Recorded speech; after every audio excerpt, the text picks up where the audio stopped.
Welcome to Foul Territory. I'm Hannah Kaiser. I am filling in for Scott Braun as host, joined by AJ Pierzynski, Erik Kratz. We have a good show. I'm excited. And I'm not just saying that because I'm here. We've got Ken Rosenthal, Corbin Burnes, Tyler Glasnow, hot off his introductory press conference in LA. I'm excited about that. Whose card is that? Wait, who you got? My favorite player, Corbin Burnes. It's been here since day one. Do you have a bunch of cards or just the one? Just the one. Oh, you don't do that for every player? You're not like, this is my favorite player, hold up the card? Nope, this is the one. All right. This is the way. By the way, Hannah, now that you're on the show officially for the first time as like a host, does this mean when I see you like in a tunnel at a postseason game, you won't walk by me like you don't know who I am? Oh, no. Was that what you were going to ask? Mm-hmm. Oh, no. I'm so I got bad. big league buyer. Right by her. Hey, Hannah. Who didn't even look up. Kratzy just boop, right by in Houston. Just not even a look up, not even a wave, not even I wasn't hey, how's it going? Nothing. Just see you know, I always say that, like, out of context, I don't know how many baseball players I would recognize. Like, if I saw them out on the street and if I saw someone I wasn't expecting to see in Houston, maybe I'd be caught off guard. There's a lot of people to keep track of. That's the number one thing that I tell people about my job is, like, it's a lot of people. It's just a lot of dudes to keep track of, faces, names, all that stuff. Yeah, but that doesn't mean you didn't big league him. Like, what if he was just a huge fan of Hannah Kaiser? What if he was a huge Scrapple fan, huge fan of your writing, and all of a sudden, Hannah Kaiser, and you were like, I know that's not Ken Rosenthal, so I'm not turning my back. Are you a Scrapple fan? Do you even know what Scrapple is? Please. I grew up in north of Philadelphia. We talked about this. Like, you're the biggest fan. I'm the second biggest. But you need to make sure when somebody says your name, I know they're not looking for an autograph. They're looking to make a connection with Hannah. I know. I went out to dinner last night with a friend who also works in the industry, and she was telling me a story about how she was so excited to meet Cal Ripken one time, and she was like, "Oh, I've loved you my whole life." And she was telling the story to say that he had the coolest move. He said, "Will you take a picture with me?" And I was like, "Oh, that's a good move. That's smooth." Wow. Do you guys have like if a fan comes up to you, do you have like a go-to, make them feel special, like ask them their name kind of thing, ask for their autograph? Because it's like when you're that famous, you got to have something to like make it seem like you're super humble. You would think that the national broadcast team, Hannah would know when she sees them, but it's cool. Come on, You're the B broadcast team. Well, I mean, at the time we were the A, though. It was the Twins and the Astros. It was the best series of the DSs. So, I'm like the D level host, fill-in host. I was. No, we've been trying to kick Scott out for a while. So trust me, he ain't living with you. All right, we are 100 days away from opening day. How does that make you feel? Seem like a lot, a little? How do you feel? Awesome. I love it. That's exciting for me. Last night, watching the Eagles absolutely blow their lead that they had against a 500 team. Let's go Hawks. It was incredible. They had the playoffs for the NFL on, and my son was like, I can't believe it's the playoffs this soon. No. And I'm like, yes, because that means baseball's starting soon. That's my favorite part of the Super Bowl is as soon as the Super Bowl is over, it's baseball. So 100 days, love to hear it. Love to hear it. Off season goes quick. People ask me all the time, what do you do in the off season? And I'm like, I continue to cover baseball. It's like there's not that much off season. People sign. You got GM meetings, owners meetings, winter meetings, free agency, and then you're basically at spring training. So, all right. We're going to start off Charge the Mound, powered by Teza. We're going to talk about the pre-arb bonus pool. So this is the second year that we've done the pre-arb bonus pool. This was a big priority of the players in the last CBA negotiations. They went into those CBA negotiations knowing that they had to try to get younger guys better compensated for their production, because as we know, the history of guys getting paid in their 30s for their production in their 20s, that's kind of gone away. So how do we get guys paid when they are producing? So there's this $50 million pool each year that the league has set aside, and they give it to players. There's a WAR formula involved, but then there's also awards, so you can get money for winning MVP, Cy Young, whatever it is. And this year, Julio Rodríguez topped the list at just over $1.8 million. What would this have meant to you guys as a young player? It's because it's like we get so used to hearing these crazy numbers, 300 million, 700 million.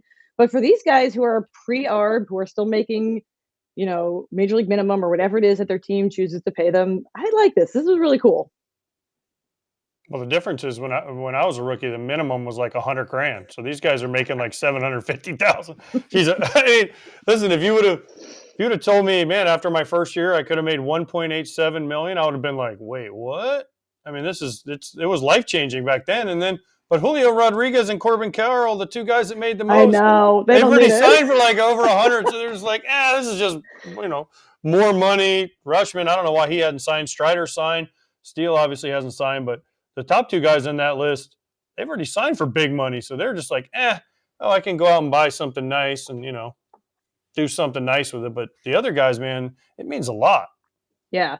It's the list. I mean, just looking at the top 10, like everyone in the top 10 made at least $1 million more. A lot of Orioles on that list, a lot of young guys on the Orioles not getting paid. You know what it made me think seeing that was like, God, the Orioles front office. This is not their money. Their guys are getting paid for the production that benefited the Orioles, and that's coming from a centralized league pool. So they are gaming the system, the Orioles.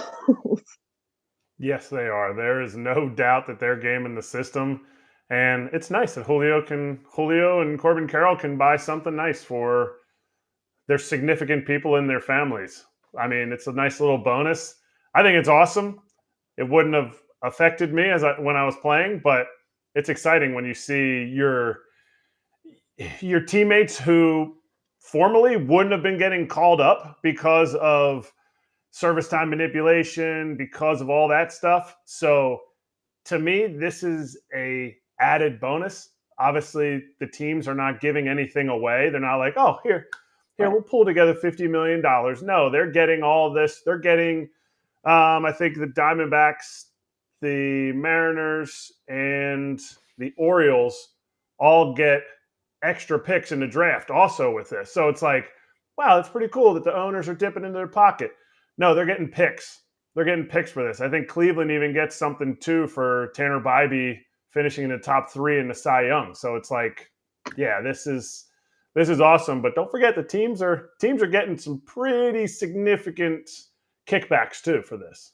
Yeah, you mentioned the service time manipulation. We're 2 years into this new CBA, and I know everyone's going to nitpick, and it's never going to be perfectly even because it's so hard to extract anything from the league. But I'm impressed with the way that the CBA has, like to your point especially, like affected the way that guys get called up. It feels like we are seeing so much young talent as quickly as they are ready, and they are ready quicker than ever. All right. Use discount code FOUL for 20% off your first order at TizaEnergy.com. We got to get to Ken Rosenthal. He's here already. We have things to talk to him about. So, yeah, let's bring on Ken, get his take on the market. Pitchers. Is Yamamoto going to sign this week? Let's talk to him. What do you guys think? Is Yamamoto going to sign this week? Milking it. He's milking it. Didn't you hear us yesterday? How he's milking it so bad. I did. What was it? It was Amish cows. Yeah. Because that's where Kratz lives in Amish territory. So he's talking about the Amish cows. She knows about Scrapple. She knows where Scrapple comes from, and the Amish can make some mean Scrapple. Does it come from Amish cows? Scrapple? What is Scrapple? No, pork. It's pork. Oh. Yeah. Although there's a good turkey Scrapple too. If you ever need Really? There's a great turkey Scrapple if you're trying to eliminate your pork. If you're trying to like eat Scrapple but on a diet. Diet Scrapple. I would just say no pork choice. Let's put it that way. Now I want to know what Scrapple is. Is it like pork rinds? It is like pork renderings and scraps that they mix with cornmeal and then they chill it. Yep. I think is it like fake and spam? fry it. Is it like fake spam? It's like a cross between sausage and bacon, kind of. No, it's not. It's like sausage. It's like ground bacon and sausage. Yeah. Together into a mush, and then you fry it, and it is smacks. All right, send me some. Send me some. One of you two. This was more than enough aiming. We got to bring on Ken. We got to talk some substantive. Ken doesn't eat Scrapple. Hi, Ken. Hi, Ken only eats at fine 5-star Michelin-starred restaurants. AJ, we're gonna have a talk about this after the show. Oh wait, we can't hear Ken. Have heard of a Fox assignment that you might be getting. That this is Ken's best outing for sure. In quite a place. Yeah, Ken, you're great. You're nailing it, Ken. You're totally crushing it. Man, that was great insight, Ken. Oh no. Oh, look at this pro. You're not going to see him stop smiling. Should we just read your lips? Dude, this is like those late night games. You say a pitcher, and we'll try to guess whose name it was. Yeah, I'm just happy Ken got out of the laundry room. I'm so. I know they're not. We'll get back. We'll get back to Ken and his miming. I think Ken could be a great mime. I think he would. We'd figure out who's getting traded, who his most recent phone call is. But I feel like 2 words. First word. 2 words. Sounds like. Okay, Yamamoto. wait. So this is what I'm going to ask Ken first, because I watched his appearance on Fair Territory yesterday, and he said something about how Yamamoto probably going to sign this week, and I was like, really? Because I remember you guys had me scheduled to host. You guys set this up way in advance, as far in advance as like 4 days ago, and I thought this is great. Yamamoto's going to sign over the weekend. We're going to have huge news to talk about. And then all last night, I was refreshing Twitter. I was like, come on, where's the news? What do you think? Does Yamamoto sign before the end of the week, before Christmas, before the new year? He's got what, till January 4th? I think 5th is his 5th. 5th is his date, and I say it doesn't happen until next week. I just bad feeling about all the reports that I saw about how he took initial offers, but nobody's, whatever you would say, like re-up their offer, or they haven't gotten back to the teams with their offer. He's doing his due diligence. He is enjoying that PJ life. He is taking selfies, although his agent's in it too, so I guess that's an ussy. But he's enjoying this process. But I also think he's getting the information he needs, and he's getting to hang out Cohen's house. Steve Cohen's house is ridiculous. I would go and hang out at Steve Cohen's house just to prolong my free agency a little bit longer. Yeah, I was going to say, this doesn't bother me at all. I've seen some people be like, let's get a move on. Are you kidding? This is the biggest decision he'll ever make. He's never known any of these teams, never lived in the States. He's got to vet cities, teams, front offices, offers. Yeah, he should take as much time as possible. And also, we talk about how a deadline, would that hurt the players? Would that help the players like it did in 2021 with the lockout? Yamamoto is working on a deadline. He's one of the few free agents who does have a deadline. And the fact that he's managed to make that sort of work to his advantage, it already feels like he's got teams trying to outbid each other. He's the one on a time crunch, and should use as much of that time as he can, right? Listen, this is the way Ohtani's free agency should have played out, where we knew where he was and we were trying to follow the breadcrumbs. Instead, Ohtani's all secretive. Yamamoto's look at me, I'm on my private jet, I'm at Cohen's house, I'm meeting with the Yankees. Oh, I'm going to have a second meeting with the Yankees. Oh, I met with the Dodgers, I met with the Giants. I'm going here, I'm going there, I'm doing this. I met with the Red Sox. Oh, yeah, you want to know what it's like to be a big-time free agent? Follow me on Instagram, follow me on Twitter, because I'm going to do all this stuff. This is the way it should be. If you enjoy this kind of thing and you're this big time of a free agent and you can pull it all off, heck yeah, man, enjoy it. Milk it until the very last second. He's going to come out on January 4th at 11:59 and 45 seconds and say, all right, I'm going to, bam, that's it, it's over. You cut off right before the good part. Where's he going? I don't know. Listen, I don't know, but I know this. 11:59 and 50 seconds, he's going to put it on Twitter. I'm signing with the boom, whoever it is, and the internet's going to explode because people like Derek behind the scenes, huge Yankee fan. If he didn't go there, he's going to be crying. Jeremy, our director, he's a huge Red Sox fan. If he didn't go there, he's going to be crying. There's going to be happy people, sad. It's like Little League baseball, right? When you watch the Little League World Series, win or lose, everyone's crying. It's going to be like that with Yamamoto. Whoever gets him is going to be crying happy, and whoever doesn't get him is going to be crying tears of sadness.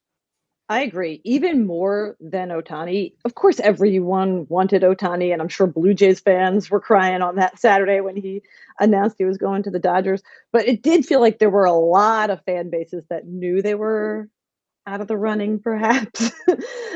With Yamamoto, you're right.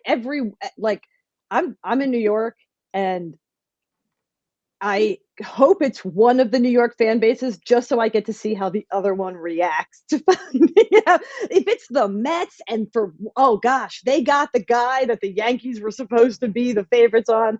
If it's the Yankees and the Mets are still in that little brother role, I hope it's one of the New York teams just because I feel like we are so excited to see this intra-city rivalry take off now that Steve Cohen owns the Mets. And this feels like the first time where they're really in on the same guy. Okay, we've filled enough time. We've got Ken back. We can bring on someone who really maybe knows something. Hi, Ken.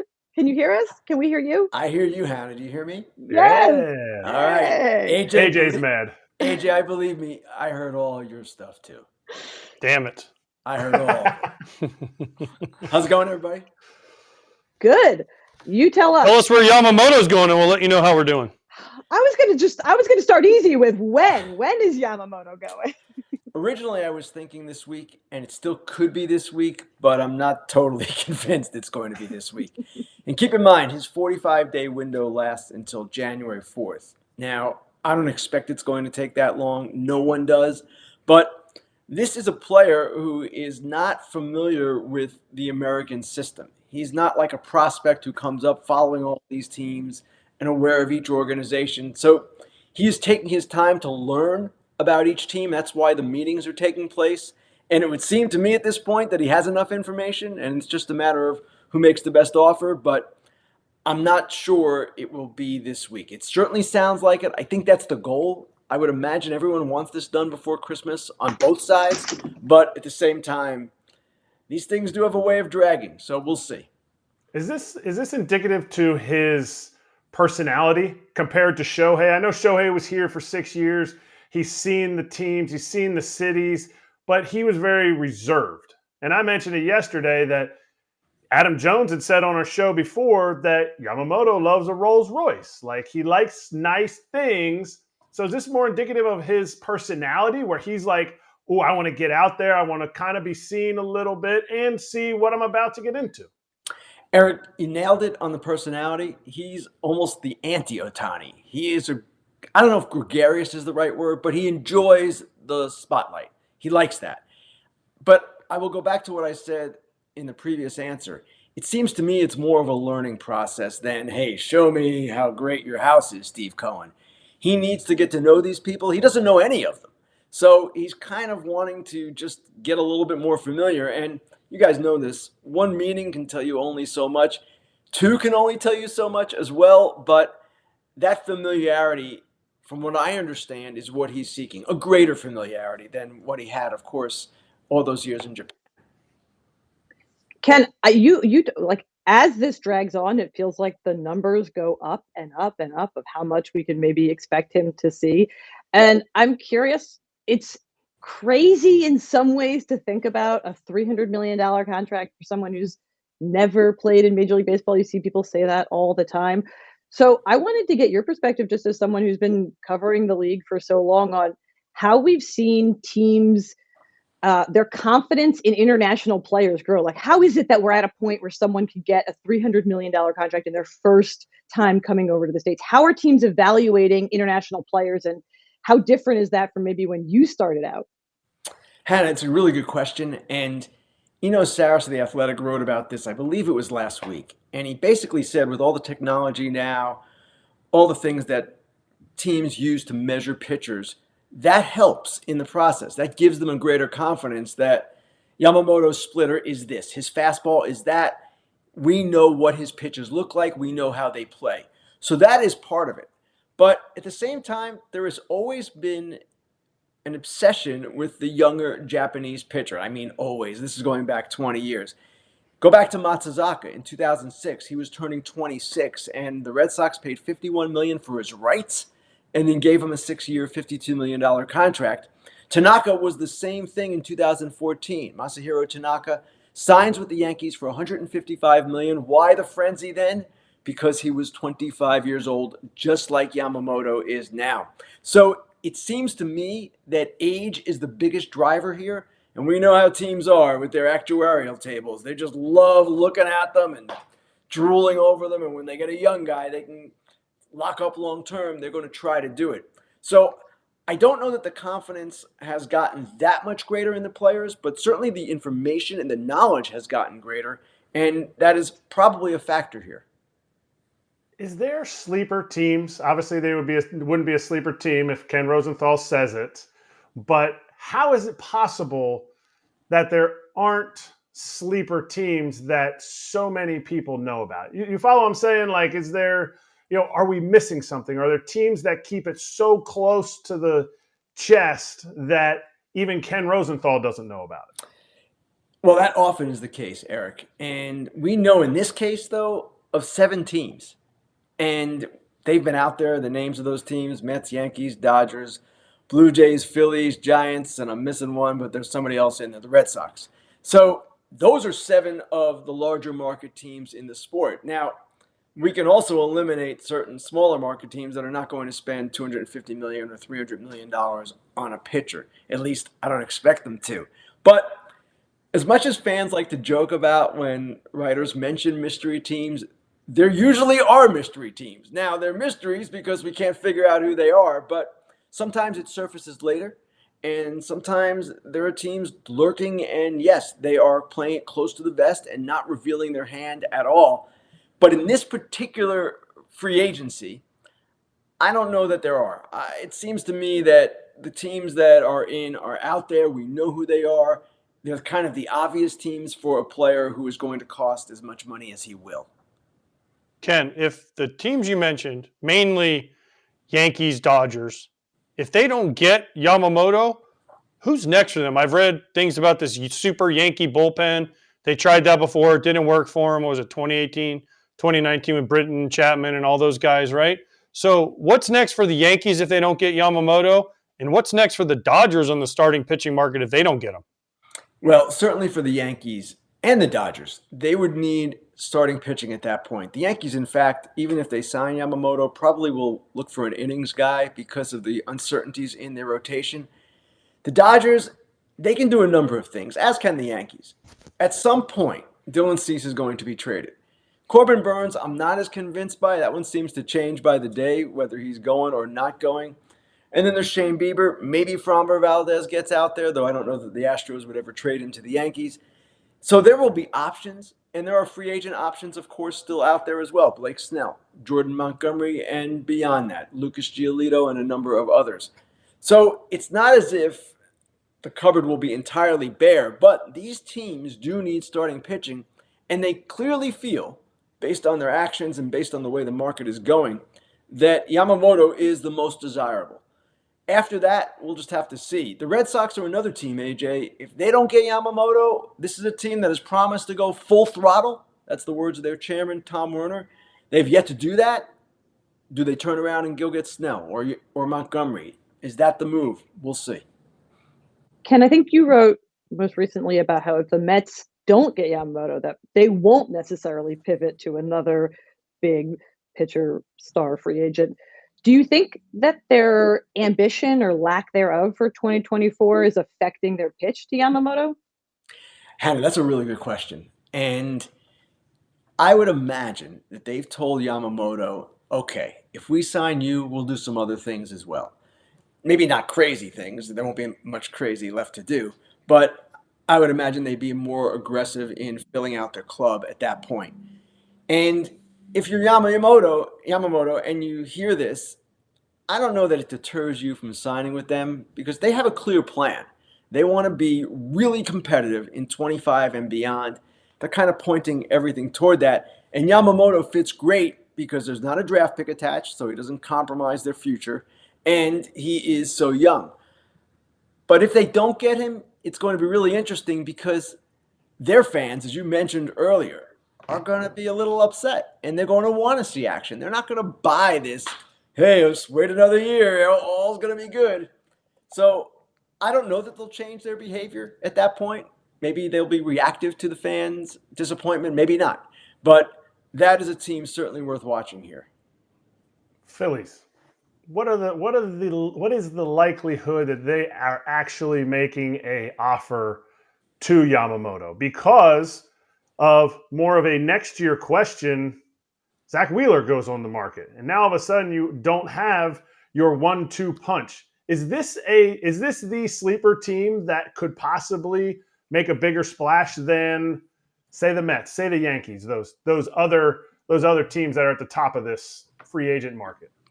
It's possible, Eric. And certainly their owner, John Middleton, has shown a pretty rare commitment over the last several years in the way he's investing in players. Now, they're getting to a point with their luxury tax payroll and their cash payroll where it's getting pretty steep.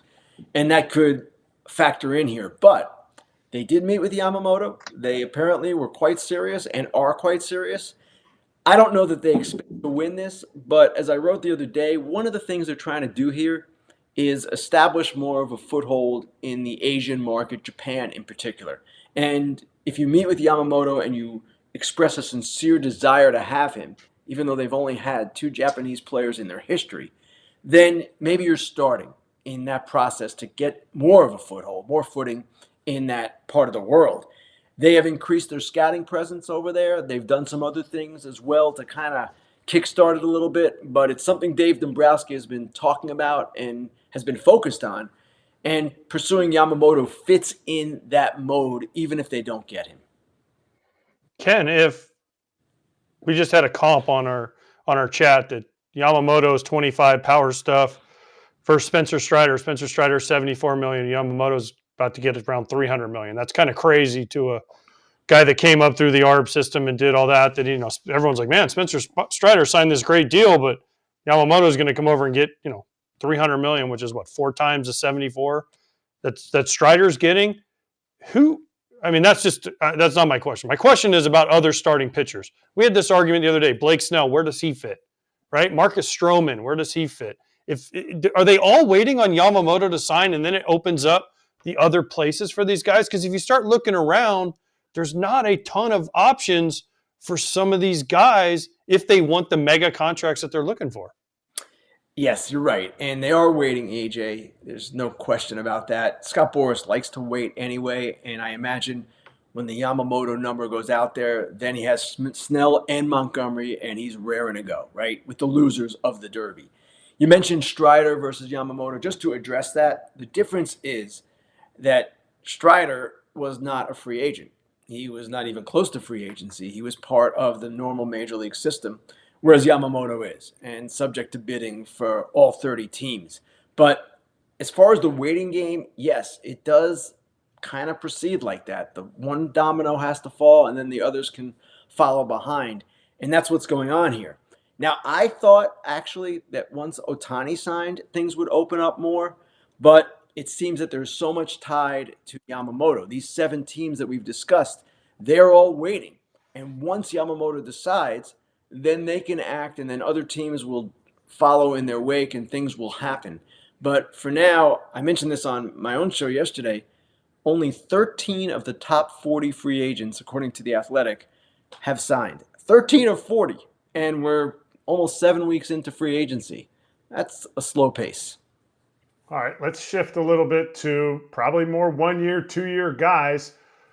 Who is the market setting up better for? JD Martinez or Justin Turner? Ooh, I don't know. They're both kind of in the same category. Right-handed hitting DH types. Justin can play the field a little bit, so can JD a little bit. But they're essentially DHs at this stage of their careers. It sets up well for both. And the Diamondbacks, the Mariners, a number of teams are looking for that kind of player. Both are still highly productive, though maybe not what they once were, but really good. Justin Turner in particular last year had a fantastic season for the Red Sox, and JD was really good as well. So it seems to me they're different a little bit, Eric, obviously, but they're kind of in that same pocket of players. And I would expect they'll do okay, even at their advanced ages from a baseball standpoint. Before we let you go, this isn't even a question. This was just one of the last notes in your latest article was that the Astros under owner Jim Crane, have only exceeded the luxury tax hold threshold once? That just seems insane to me for all the success that they have. Shouldn't they be willing to go over the threshold? They must have made all this money from gate receipts and, I don't know, advertising revenue after having been so good. Why are they so thrifty, I guess? Maybe because they can be. Well, yeah, that's one reason. And I did not realize this at the time, but they might be one of the teams affected by the RSN situation too. It's not a Bally's team, but someone pointed out to me that they're having their own particular issues. I'm not sure what they are. I'm not going to speak out of ignorance here, but someone mentioned that to me. Jim Crane in general does not want to do that, and he has not gone crazy in free agency. They've done some big extensions for Bregman, for Alvarez, and Altuve, of course, but they really haven't gone crazy for free agents. Abreu might have been their most expensive free agent. So this is the way they've operated. As you said, they've obviously had great success doing it. And what's interesting is not only have they only gone over once, the 1 year they went over was 2020 when the penalties were suspended because it was the COVID year. So they really have never paid a penalty. And they're right up against it right now. They're either slightly above 237, slightly below 237 is the first threshold. It's going to be really interesting to see what they do. They want to add bullpen. And if you look at it, right now might be the ideal time to take Framber Valdez to the market if you're not going to sign him to an extension. 2 years of control left.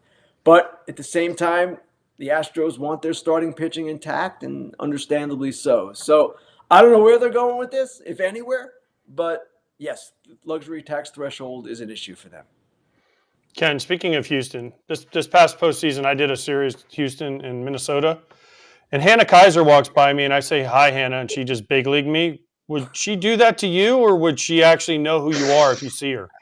AJ, maybe she was focused on something else besides seeing AJ Pierzynski. Could you imagine? She almost ran it. She was like this, Ken. Look, she had her notepad, and she was like this, and she literally almost – I had to jump out of the way of her because she would not look up. Now, I don't know about you, but I don't notepad and walk through out of a clubhouse door. I usually wait till I get around the corner to start notebooking. Yeah, I was going to say, you have a notepad? No, but I mean, it's for the story, Ken.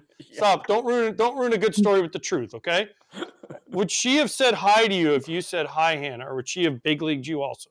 I don't believe Hannah would have big leagued me, but if she was busy and did big league me, I don't think I would be offended either. That's the thing. Ken would know. Ken would say, "Oh my gosh, she looks busy. She's busy. She's busy. Yeah. She's busy. A hustler. She's got work to do. She's got places to be."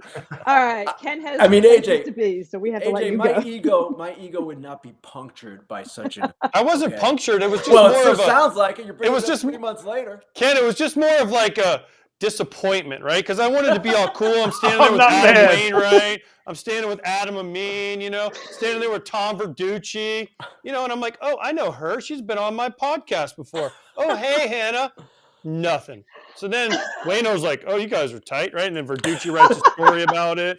And then Adam Amin's like, how can I work this into the broadcast, right? Meanwhile, I'm just standing there going like, that was cool talk. Thanks, Hannah. There was a lot there that you embellished for the story, AJ. Virtually every one of those incidents you embellished. All right. Just like I was that day, Ken is busy. He's a man with places to go. So we're going to have to let him go. Thank you so much, Ken. You can check out more from Ken on Fair Territory on YouTube and wherever you get your podcasts. Okay. It is not the Yamamoto news, but there was some starting pitcher news. Martin Perez signed a 1-year, $8 million deal with the Pirates, coming off of World Series win with the Texas Rangers. How do you feel about this for the Pirates? Boop. Trade bait. Yeah? Trade bait. Wow. You know what? The Pirates were 20-9 on the last day of April last year before they lost 10 of 95 games. Yeah. And then they lost 95 games. But were they too young? Were they too young last year to sustain 20-9? Because this team's never going to spend money, but they've gone out and gotten Martin Perez. They've gone out and gotten Marco Gonzalez. Mm-hmm. They've gone out and gotten Rowdy Tellez. Are these the veteran guys to add to the youth that they have to sustain the 20-9, to sustain a 500 run? Because a 500 run and then a 20-9, you're in the playoffs. I remember at the beginning of last year thinking this is going to be all these years of fallow times in Pittsburgh and what was it all amounting to? And it really did seem like, okay, they've got some young talent. It's finally starting to break their way.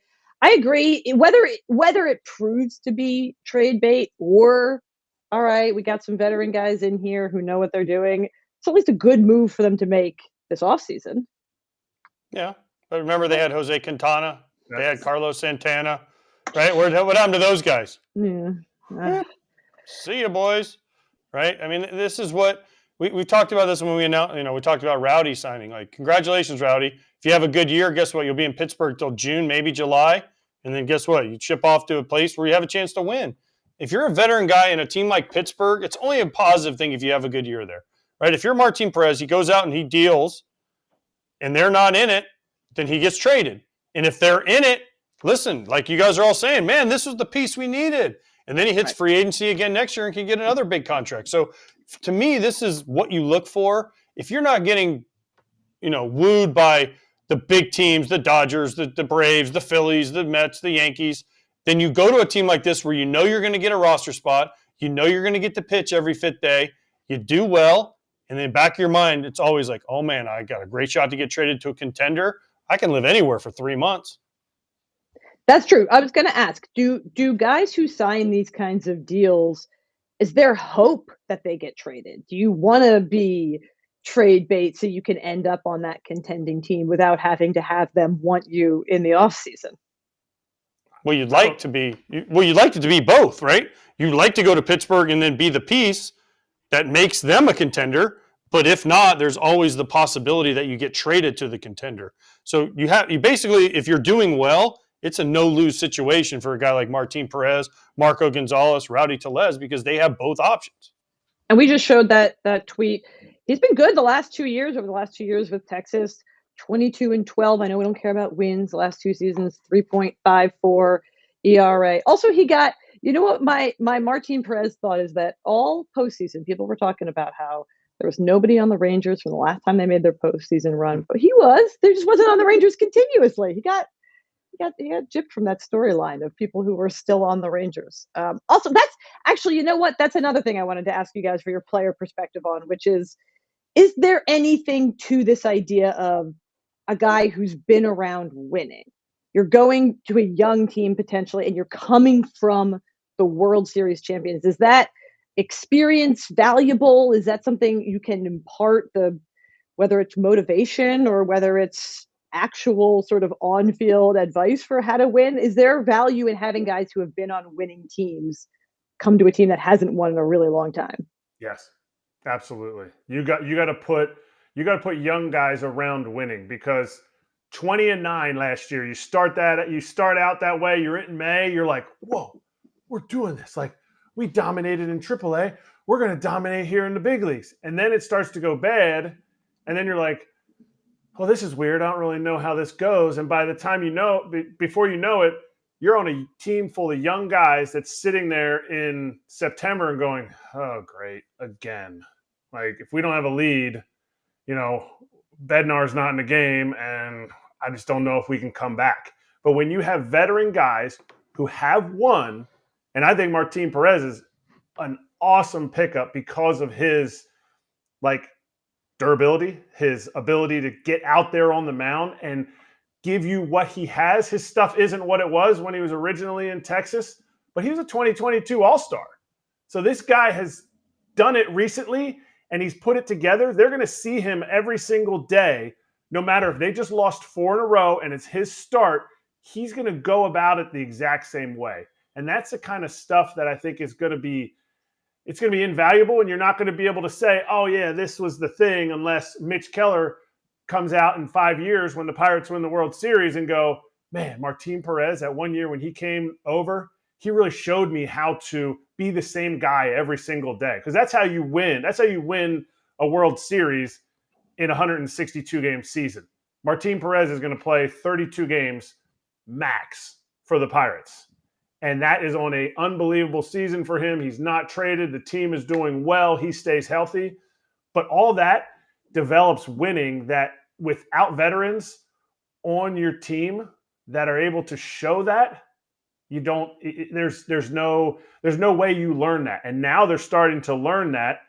And Neil Walker even said, he goes, I think 2025 is really the year. And so they're setting that up for those young guys to be able to learn to watch what winning is. Yeah. And you know what? If Mitch Keller ever does come out and say that, that'll be a great story. We would love to hear it. I love hearing about the effect that guys had on other guys' careers years ago. We didn't even see that connection coming, because it's true. It's like, every year there's an exciting team. There's a Diamondbacks, they make it all the way to World Series, or there's the Rangers and they won the World Series 2 years after losing 100 games. And those are not isolated incidents. There are guys on that team who played with guys who aren't on that team anymore, who went on and did other things. And I love learning about the evolution of how we got to whatever it is we're seeing in the postseason. Because there are a lot of people who don't watch 162 baseball games for the Diamondbacks or the Pirates or whatever, and then suddenly you see them in the postseason, and yeah, they all have interesting backstories. All right, should we get to I am your general manager? My favorite graphic.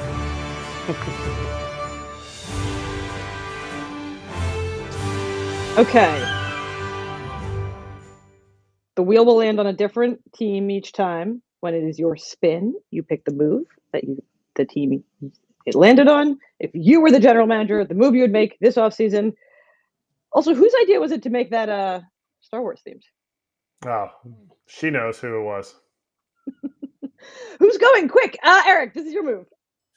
The Nationals. The Washington Nationals. I get to the uncertainty of Washington. What is my move? Of course, this is like, can I respin? No, I'm kidding. You know what? I really liked what AJ said about a week to a week and a half ago. Does this team believe that they are moving in the right direction? Do they believe that, that the pieces that they have currently on their roster are going to be the future of this team, or are they still building? And if they're still building, do they need a Jason Worth type of splash? And come February 1st, when Cody Bellinger does not have a team, because that's my only prediction. I got no idea where he's going to go. That's my only prediction, that he's not going to sign until after February 1st. Do the Nats step up and say, hey, you know what? I know you're probably getting somewhere in the range of 8 years, 165. We'll give you 8 years, 200, and you're going to be the reason guys want to come to Washington. We're going to slowly put pieces together. We're slowly building this and that. We have, I forget his name, the guy that's coming up in the minor leagues. He was one of the big minor league pieces in the original Wood? Soto. What's that? James Wood, the big giant outfielder. Yes, James Wood. Thank you. It was a super easy name. This guy is awesome. And it's going to be you two that we're going to surround this team with. And there's other guys coming. We have the guy from last year just got picked last year. I suck at names today, so it doesn't really matter. But Dylan Cruz. Thank you. This is what is going to pursue him. And you know what? They're going to be like, hey, spring training starts in 10 days. So we're willing to make this splash. And you know what? I don't think anybody else is willing to make this splash. So come over to Washington and be our Jason Worth. It was great. I got to give all the credit to AJ. He thought of it, and I really liked it. You know what? This is not on the rundown or anything, but you teed me up. I wrote a big profile of James Wood this past season because I wanted to write about the guy who is this guy that they got in exchange for Juan Soto, and is he going to be worth it? And then it proved to be an even more sort of interesting thing to have written about, because the Padres, of course, had to go and trade Juan Soto. So I kind of feel like the Nats won that original trade. James Wood is this giant outfielder. Plays center field right now. I'd like to stick in center field, but he's super tall and he's got incredible plate discipline, and he is aggressively chill. I've talked to him several times, and every time I see him, he doesn't big league me, but it feels like he's going to big league me because he's so nonplussed to see me no matter where I am. I saw him in spring training a couple times, and then I drove out to see him at a minor league game out in like Jersey Shore. And I walk out onto the field in batting practice. He's not expecting me. And he just goes, oh, hey, Hannah. and like goes about his batting practice. And I was like, "You're not surprised? You're not surprised that I'm here? I came all the way here to see you." And then I saw him at the Futures game, and he was like, "What's up?" He gave me one of those little side hugs. So he's just the coolest, chillest. Nothing phases him. I think he's such an exciting player for Nats fans. All right. It hurts, doesn't it, Hannah? It hurts, doesn't it? I really did. It hurts, right? He was like, at the Futures game, he gave me like a little side hug as he was walking by at the Futures game. He's like, "I gotta go though," and I was like, "Okay, fine." You know what? I wasn't even trying to talk to you. You want to spin next, AJ? Sure, bring it. Go for it. I hope it lands on the Rockies. Oh, they're doing nothing. I'm hoping for your Rockies. Dang it! Oh, a liner. Wait, that's kind of Cardinals. Wait. That's Cardinals. That's nobody. That's a respin. That's Cardinals. That's Cardinals. That's no. That's Can Cardinals. we get clarification from somebody what that's on? Nope. That's easy Cardinals. The Cardinals already. The Cardinals made their moves already. Mark says Cardinals. So you're just sipping back on some eggnog as the GM. Well, they got Lynn, they got Sonny Gray, they got Kyle Gibson. What else are they going to do? They got a first baseman, they got a second baseman, they got a shortstop, they got a third baseman, they got a catcher. Their outfield stacked. They traded Tyler O'Neill. I mean, if I'm John Mozeliak, I'm sitting back there going, man, unless something crazy happens in the reliever market, I'm like, oh, man, I don't know that we're going to have to make any more moves because the NL Central isn't making any moves. The Brewers probably got worse this offseason, losing Woodruff. The Cubs haven't done shit, right? I mean, the Pirates, okay, they signed some dudes. But you're like, if I'm John Mozeliak, I'm like, if we can just get Arenado, Goldschmidt, and the rest of these dudes to play up to their potential, we're good. So the fourth richest owner in baseball is going to be fine getting 2 1-year deals and a short 3-year deal for Sonny Gray. How long have you followed baseball? I've never seen the Cardinals do what they did last year, so. You've also never seen the Cardinals go out and spend super duper bucks no matter how rich they are. So they ain't going to do it. They ain't changing. They are happy being right in the middle. You know why? Because Busch Stadium, they sell out every game. Everyone comes and cheers. They buy their beer. They go to Ballpark Village. The Cardinals are okay. Listen, they get close enough. They win a division. They lose in the postseason. It's a great organization. But they don't ever just go, we're going all in. They always are like a little bit on the outside, very reserved, make their moves and make people happy, but they just never go fully invested. And hey, they got Yadier Molina back on the coaching staff. Everything's fine now. What about an extension? You're For the who? GM. Are you giving Goldschmidt an extension? Dude, he's got like 7 more years. They already gave him one. No, not Goldschmidt. Arenado has. He's more. got like 7 more years too, doesn't he? He's got like 5 more years left. Arenado has more. Goldschmidt has. They signed Goldschmidt to extension when they traded for him. Yeah, but that's done in like. Arenado was already on an extension. 2 years. No, because he'll be like 40 years old. They're not signing to him an extension. No, he's a free agent 2025, Paul Goldschmidt. Yeah, 2 more years. He's like 35 years old. They're not signing him.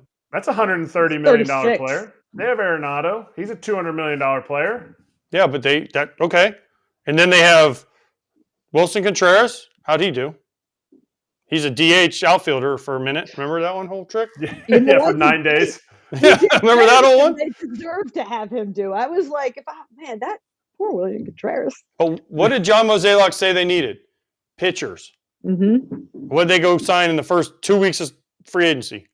A bunch of very unexciting pitchers and Sonny Gray. Hey, don't say that about our guy Lance Lynn. He's All right, very I'm exciting when you talk to him. Sorry, Lynn. All right, so nothing. Mozeliak is he's just cruising on cruise control to spring training. He's like, Eggnog. I'll see you all, and yeah. I'll see you guys in Jupiter in February. All right. Oh, they got All Daniel right. Descalso as bench coach too. Oh, another blip on the radar. Should I spin? Is it my spin? Yes, it's Hannah's spin. That's my spin sound effect. This is going to be super easy. They're going to make it super easy for the one-day host. Baltimore Orioles.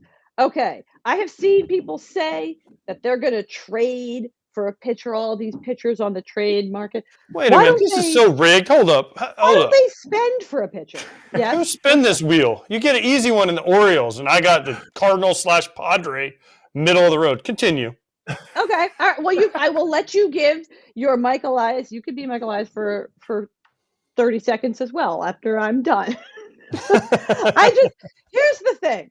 The Baltimore Orioles, they lack a top tier ace. This was a problem in the postseason last year. I watched them do very little against the Texas Rangers because they didn't have a proven number one starter. And I saw that Mike Elias said there are a lot of teams going for it this offseason. And so I think saying we have to acquire an ace this winter is setting ourselves up for possible disappointment. And that is, I watched yesterday, so I'm going to steal Susan Slusser's word, some hooey. You should not be telling your fans that to think that you would get an ace when you need an ace is setting yourselves up for disappointment. So I think they should spend for an ace. Jordan Montgomery. That's what they should do. They should sign Jordan Montgomery to a 6-year, I don't know, $150 million deal. They should spend some money. Their estimated 2024 payroll is $85 million. They won 101 games last year. I know that they have stadium or RSN or something issues, but this is the time to spend money if you are the Baltimore Orioles. Okay. Now you would like to each give your answers for what the Baltimore Orioles should do. Trade for Dylan Cease or a starting pitcher, whether it's Corbin Burnes, Dylan Cease, whoever, Shane Bieber, someone at the top of the rotation. And the number one thing you have, if you're Mike Elias/John Angelos, now that you finally got your lease figured out, which we went all through the other day with Bridgeroli, how they said they did it, but they didn't really did it, and now they finally do it, is sign Adley Rutschman, sign Gunnar Henderson, sign Bautista, sign some of these dudes so that you give hope to your fan base so they don't walk away in 3 to 4 years. That's it. Your number one job. Trade for a starting pitcher. Yeah, Bradish was nice. Yeah, Means is great. Yeah, Kramer, cool. So go out, trade for one of the guys on the trading block, and or sign for one of the big names left. Blake Snell, sure. Try him. Stroman, sure. Whoever you want to think is a big name, Montgomery, sure. Let's get him. Whoever it is. But the biggest thing other than that, sign some of your damn guys, because this is crazy that none of these guys have inked these extensions. You're right. That was a better answer than my answer. I like that answer. No, I completely agree with the signing guys. I think their window, like you said, Hannah, is now. Mm-hmm. I think it's 5 years. I think you go to the remaining free agents on the market and you say, who is a 5-year piece that we want here? He is going to be our number one or our number two, whatever they think of Bradish. I love Bradish. I think he is a number one starter for your playoff rotation. Is he an ace? No, but he is developing into that. You need to solidify that number two guy, game 2 of every single playoff series in the next 5 years that you're going to be in. And yes, Mike Elias said he could be disappointed if you're setting it up to get number one pitching in this market. Well, you better not disappoint your fans because they're going to stop coming out. The glitz and glamour of Camden Yards is going to start to wear out because Baltimore fans need to expect more, and they need one extension. To me, I'm biased, catching. Mm-hmm. I go Adley Rutschman, and then you go, you woo a Blake Snell. If you think Blake Snell's a 5 to 6 year guy, that's your window right now. You come in, this man comes in, punches tickets, you piece together your bullpen next year, not this season, but the next season, you get Felix Bautista back, and you push it for this next 5 years, and you push it hard. Yeah, I agree. I think Baltimore fans have been incredibly understanding of the methodology that front office took. I think fans took some pride in the sustainability that they were building there, and that's great because you got your fandom to buy in, and then you delivered on the promise of this young core and what they could be. But that buy-in was contingent on it paying off in some particular way. And I'm concerned that people who think Mike Elias and that front office are going to trade for an ace-level pitcher, that those fans are going to be disappointed because I think that front office loves their prospects a little too much. That's what we saw at this most recent trade deadline, was their unwillingness to part with prospects even when that seemed like, oh, well, of course, this is the year to do that. So I think if you're not willing, look, you love your player development, you think it's given you this incredible young core, fine, then you have to be willing to spend a little bit of cash then. It's one or the other. You got to be willing to trade your prospects or spend some cash. You cannot do it all through draft and develop and everything. This is it. This is what that fallow hundreds loss seasons gave you. It gave you a core that can win 101 games, take the AL East, but not get all the way to the World Series. So now it's time to pay up just a little bit. We got one more spin. Can we try to make sure it doesn't land right in the middle? Should we all do this one since it's Yeah. we'll all do this one. Yeah. White Sox. If it's the Marlins, we're going to go White real Sox, quick White to the Sox. next one. Oh, Marlins! Jeez, what are the chances? Dude, this thing is so rigged. It's unbelievable. Come on. This is... I'll go Can first. Can we respin? Because the No. Marlins, come on. They're not. What are they going to do? Nothing. Well, then, Absolutely nothing. We need one more. And They're Skip Schumacher, gonna- yeah, I see the White Sox on there. I don't even want to take the chance that it falls on the White Sox. No, but can we get like the Blue Jays, the Braves, the Yankees, the Padres? I don't know. Talked about Phillies, them enough. Cubs. I think- So we're gonna. yeah, All right, so go on the Marlins, Kratz. So I'm the GM of the Marlins. Mm-hmm. Hey. Peter Bendix. You're the Peter old Bendix Kim is Ng. like he's trying to figure out what is next. He's also trying to figure out if he can put sleeves on Gabe Kapler while he's working for the team. Honestly, the biggest thing as a GM there, you need to rob your owner's wallet and absolutely figure out how to put something around what Skip Schumacher and his staff, which actually changed. He lost his hitting coach to the Mariners. How are they going to get the pieces that they need to make sure Yuri Perez is the ace that he looks like he could be? Sandy Alcantara's done for the year. You have Yuri Perez. You need a Martin Perez type of signing. Who is that free agent out there that's going to be the veteran $8 million to $10 million starting pitcher who's going to give you 160 innings? And I honestly have no idea who that is. And it is sad because I don't feel like anybody watches more baseball or reads more baseball things than I do. And I have no idea who that is. But when you go into last offseason, I heard that at one point they had $4 million that they were going to be able to spend. The Marlins. This was from a very reliable source. They were told they were going to upgrade their team with $4 million. And I don't know that anything's changed from last offseason to this offseason, especially when they let Jorge Soler walk. By the way, yeah. by the way, I keep seeing that Jesus Luzardo might be on the trading block. I know. hope whole not. like Makes no they're sense gonna, to me. Yeah, I know. I mean, Alcantara's down, right? So for the year because of Tommy John. Why would you trade him? He was pretty damn good for you coming down the stretch. I mean, they got, was it Braxton Garrett, Jesus Luzardo, Yuri Perez, if he's back healthy? That's a pretty good 1, 2, 3. And this team made the playoffs. They need to find some offense. I don't know where that's going to come from, but somewhere along the way, there's got to be some bargains they can find out there to generate some offense. I mean, I love the moves that Kim Ng made at the deadline last year. Josh Bell, Jake Burger. They were the only two guys doing anything in that series against Philly. I think there's a sense that the Marlins have this sort of infinite well of starting pitching that they should be able to turn into offense. They did it with Pablo Lopez for Luis Arraez. But you're right, with Sandy Alcantara, that they need their pitching is now their strength, and they should hang on to it. And I hear that Corbin Burnes is ready to go, which means I don't have to give you an answer for the Marlins. We are just going to bring on Corbin, and we're not going to talk about the Marlins anymore. Corbin Burnes, hello. How you guys doing? Good. How are you? I'm good. What do you got over there, AJ? Nothing. Nothing. Just thinking about the guy that's been here since day one with me. You know, used to have long hair. Now he cut it and, he's back. So, It's starting to get a little longer again. We're getting there. We got to go back to the full mullet that you had in this picture. I don't know if my hair's going to grow long enough to do that again. Be looking like Kratz soon.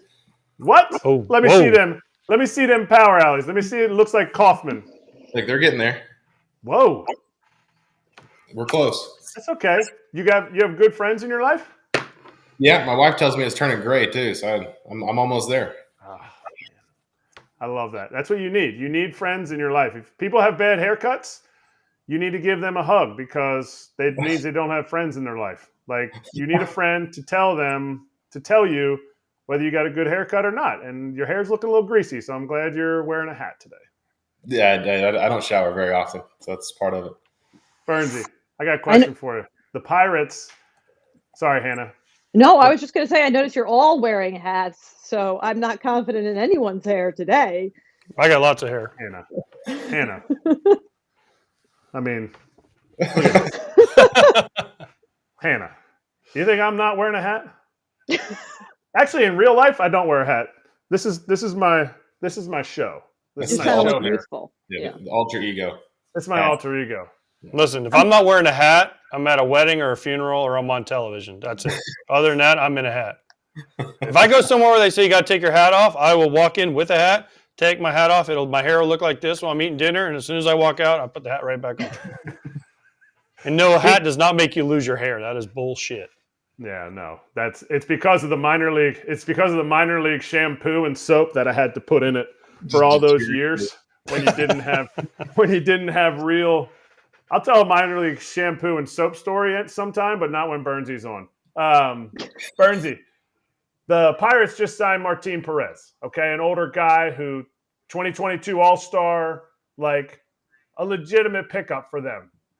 We were talking about how the fact that maybe the Pirates aren't in a position right now to make it to the playoffs. So a one-year guy like that, who's that guy for you? Who is that guy in your career? Because we're talking about maybe somebody like Mitch Keller can watch Martin Perez like do his work and go through the ups and downs of a season and yet still be the same guy. Who is that guy for you? Because we talked about the fact that in a few years, Mitch Keller could be like, man, watching Martin Perez go about his business is really what set that next level for me.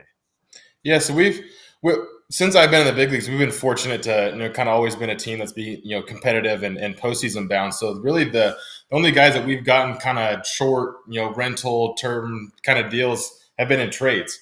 And I think one of the guys that we traded for, it might have been 18 when Kratzy, when you were with us, was Gio Gonzalez.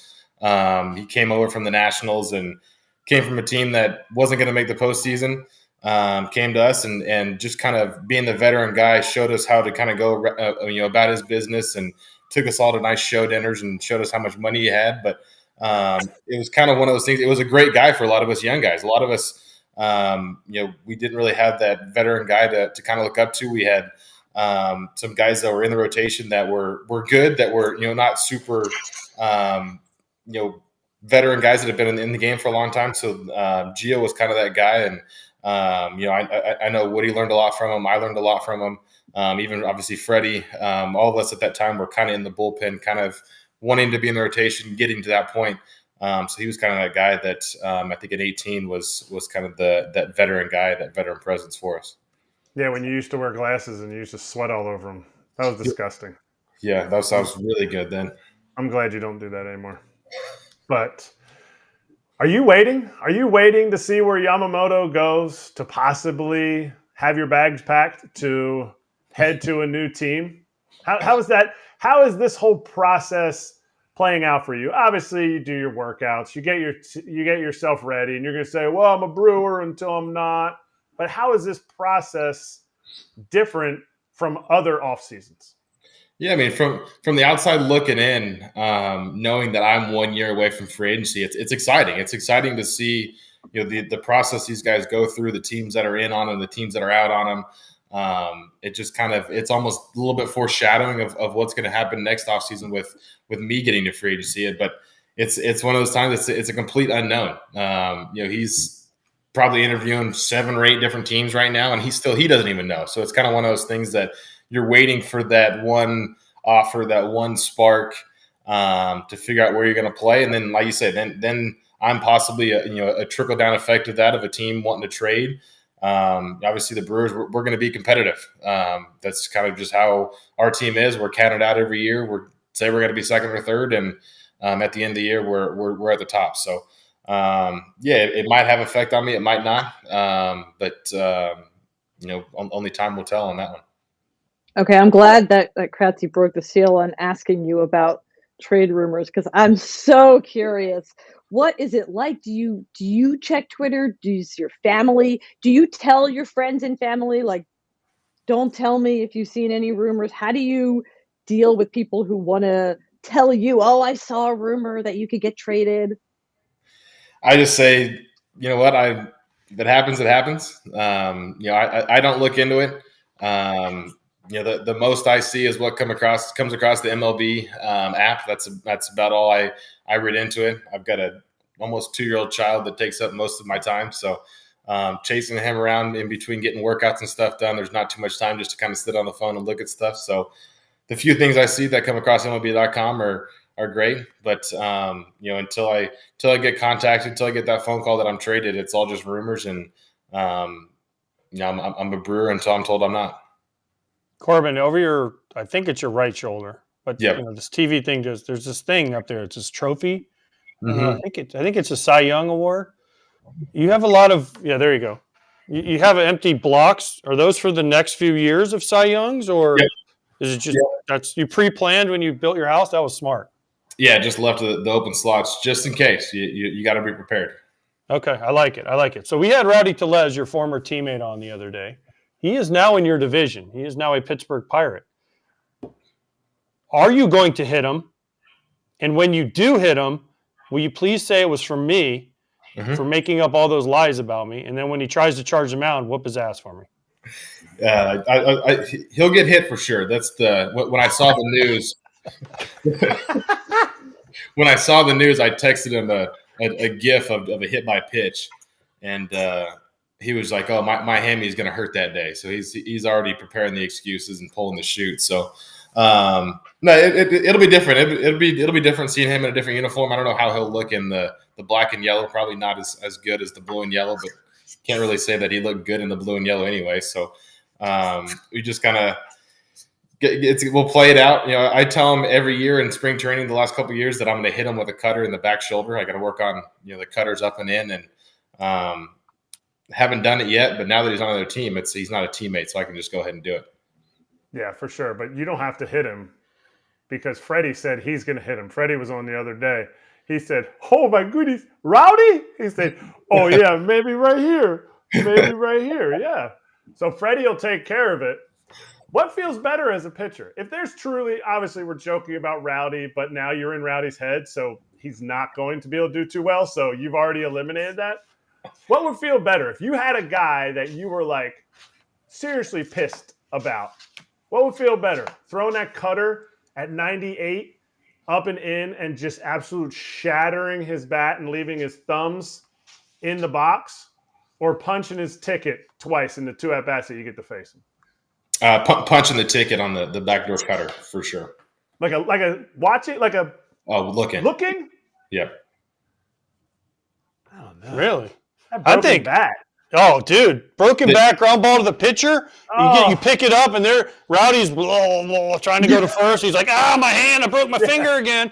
And you're running over there, and you're like, you dumbass, and you just flip it, and you wait as long as possible, and you're talking shit as you're going down the line. Dude, that's a win for me. Trust me, that's a great second. But what gets you paid is the punchies. You need the punchies. Okay. Well, that leads me to my next question then. All right. So Glasnow just got traded. We've talked a lot about you getting traded. He signed an extension.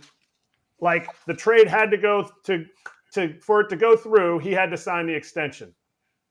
Do you do that in the sense of, okay, Team X calls, the Orioles call, and they're like, hey, we want to sign you to extension. The only way this trade goes through is if Corbin agrees to an extension.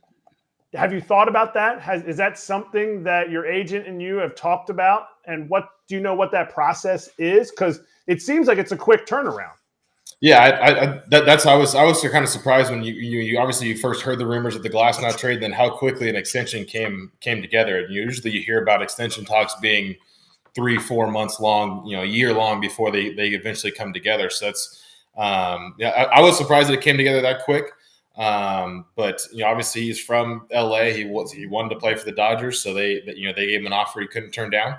But being in my shoes, being a year away from it, I think if a trade and extension type of deal came up, obviously every guy that gets this close to free agency wants to test the market to kind of see what your true dollar amount is, kind of see what teams really are in on you. So it would have to be something that would just absolutely, I think, blow you away to kind of get you away from testing the free agent market, being able to choose where you want to go. Because I think that's kind of the one thing that every player in their career wants to get to. Once you get that 6 years of service time, which for a lot of guys takes 7, 8, sometimes 9 years to get to, you kind of get that chance to test the market and kind of see the way your top dollar is.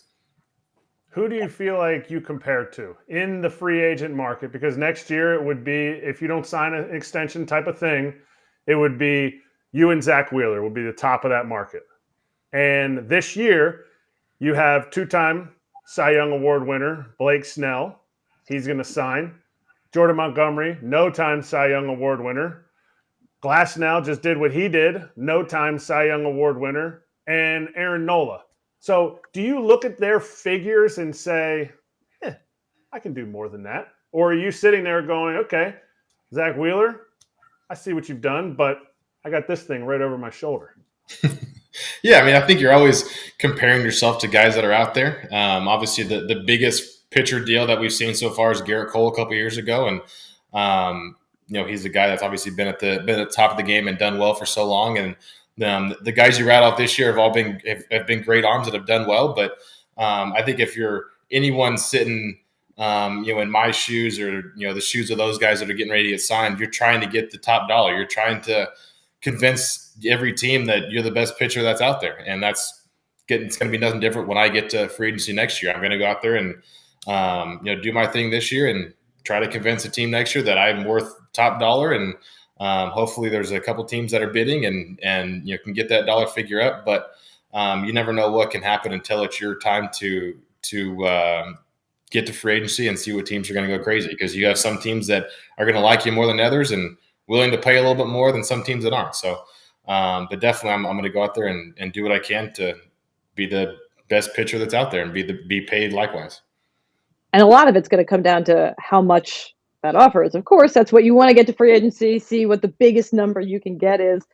But we started the show today talking about like the Yamamoto experience. He's getting dinner at Steve Cohen's house. He's having all these meetings. He doesn't know anything about these teams because he's coming over from Japan, and so he's learning about the teams. When you're a free agent, other than the money, what do you want to see in these pitches? Like, what do you want to hear from teams? What would sell you on a new team? Yeah, I think first and foremost, it's winning. You want to know that the team has desires to win, and they want to win throughout the entirety of your contract. No one wants to sign somewhere and then go into a rebuild and be the team that's fighting to win 100 games. That's not fun for anyone. So showing the willingness to win every year, I think is probably something that just about every free agent strives for. If you're at that level, and I think there's no different for me there. And it's the competitiveness, I think, is something that you can't beat. So if a team is willing to go out and sign the top guys and keep doing it year after year and showing that they're going to win and have the desire to win, I think that's the spot that anyone wants to be. Nothing weird, though. You're not like East Coast, West Coast, Florida, spring training, Arizona. Like, what are, you know what I mean? Like, there's got to be, city, middle of the country? Where do you want to be? Not really. I think that's kind of, I think I'm in a unique perspective, I think, than most guys that are, grew up in an area, want to play in an area. For me and my wife have talked about it. We're going to go somewhere where we think it's the best fit, and it's going to win, and obviously has to pay for it. But we're not going to hold ourselves to any geographical reason just because of we grew up in a certain area, or we both grew up in California, we live in Arizona, we play in Milwaukee, so that there's no geographical ties for us at all. All right, so don't care where you play. You saw the whole Shohei thing, right? About how much money he's deferred. Is this, like, for me, this is not something that was ever, they're not deferring minor league contracts. So this is more your realm, and this is what you like the area you're living into. Is that something that you would think about doing so that your team could be better and you would keep winning? Because that's what you said. Obviously the money. You want the money, and you want to win. Nobody wants to sign an 8-year contract and lose. So, is that something that you are willing to do to get a better team on the field? Yeah, I would say yes. There's definitely ways to get creative with contracts. I think we see it, every year. There's, deferrals, signing bonuses, whatever it may be. I definitely think there's ways to get creative with the team that really wants you, and they show the desire to want you and desire to win. And I think that if that's a place that you ultimately want to play, I think there are ways to get creative with the contract, like Shohei did. And obviously, we've never seen that much deferral before. But you see deferrals in contracts, all the time. So I definitely think that is a way to get creative, to show that you want to be there and show that you want to keep winning year in and year out. Corbin, I know you've been with the Brewers your whole career. Yep. Would you expect them to come to you before something happens? Would you like, whether it's Antanasio, whether it's Murph, whether it's Matt Arnold, somebody to say, hey, man, we're deep in talks? Or would you rather have it be a surprise and you look up one day and you're sitting at home, you're dealing with your 2-year-old, and all of a sudden across the screen it says Corbin Burnes has been traded to the Yomiuri Giants in Tokyo? That'd be a fun time. My wife was always like, "Hey, let's go to Tokyo. Let's go play in Japan." Oh, okay. No, so I think I would get a text of some sort, just based off the conversations I've had with our front office in years past with kind of some of those things. So I do think I would get some sort of text message prior to it of, hey, deep in talks. Hey, this is kind of what's going down, just so you're not surprised. I think there are some trades that go down at the trade deadline, that kind of stuff, where guys are surprised. But from some of the guys that I've talked to that have been traded in the past, they've had a couple hours notice of, hey, this is getting ready to go down. So I would imagine I would probably get that sort of notice, and I would hope that I would get that sort of notice, just so you're not surprised from a text from my mom. Hey, it looks like you just got traded. You're like, oh, I didn't know that you broke the news now. So I definitely think that would happen. Has it ever gotten to that point? Have you ever gotten, because at the trade deadline, remember we talked about it on here, Matt Arnold sat down with you at the lunch table and was like, hey, we're not trading you. Have they ever contacted you this offseason or previous, last offseason and said, there's a little bit of talks, but just relax? Or has that not ever happened? I've never had that. No, I've never gotten the text of, hey, we're floating you out there. We're possibly going to trade you. Basically, the only conversations I've had are, like you said, like I've sat down and said, hey, we're not trading you this year. That's not going to happen. We're competing. We're going after it. So, I've yet to receive those texts that, they've engaged and are close to trading me. But definitely have had the conversations of you're not going anywhere.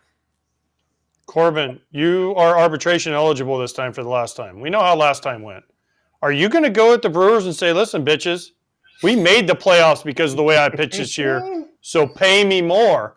Unlike last year where they said you didn't make it because you had like 2 bad starts. So this year I'd be like, hey, listen, guys, I pitched really well and we made the playoffs, so pay up. I don't think we're going to have to get that far this year. My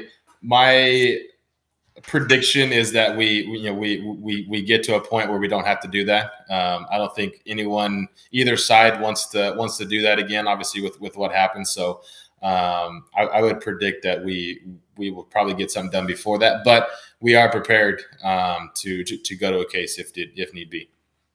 All right, kind of the same question I just asked. Have they told you that you're safe this winter?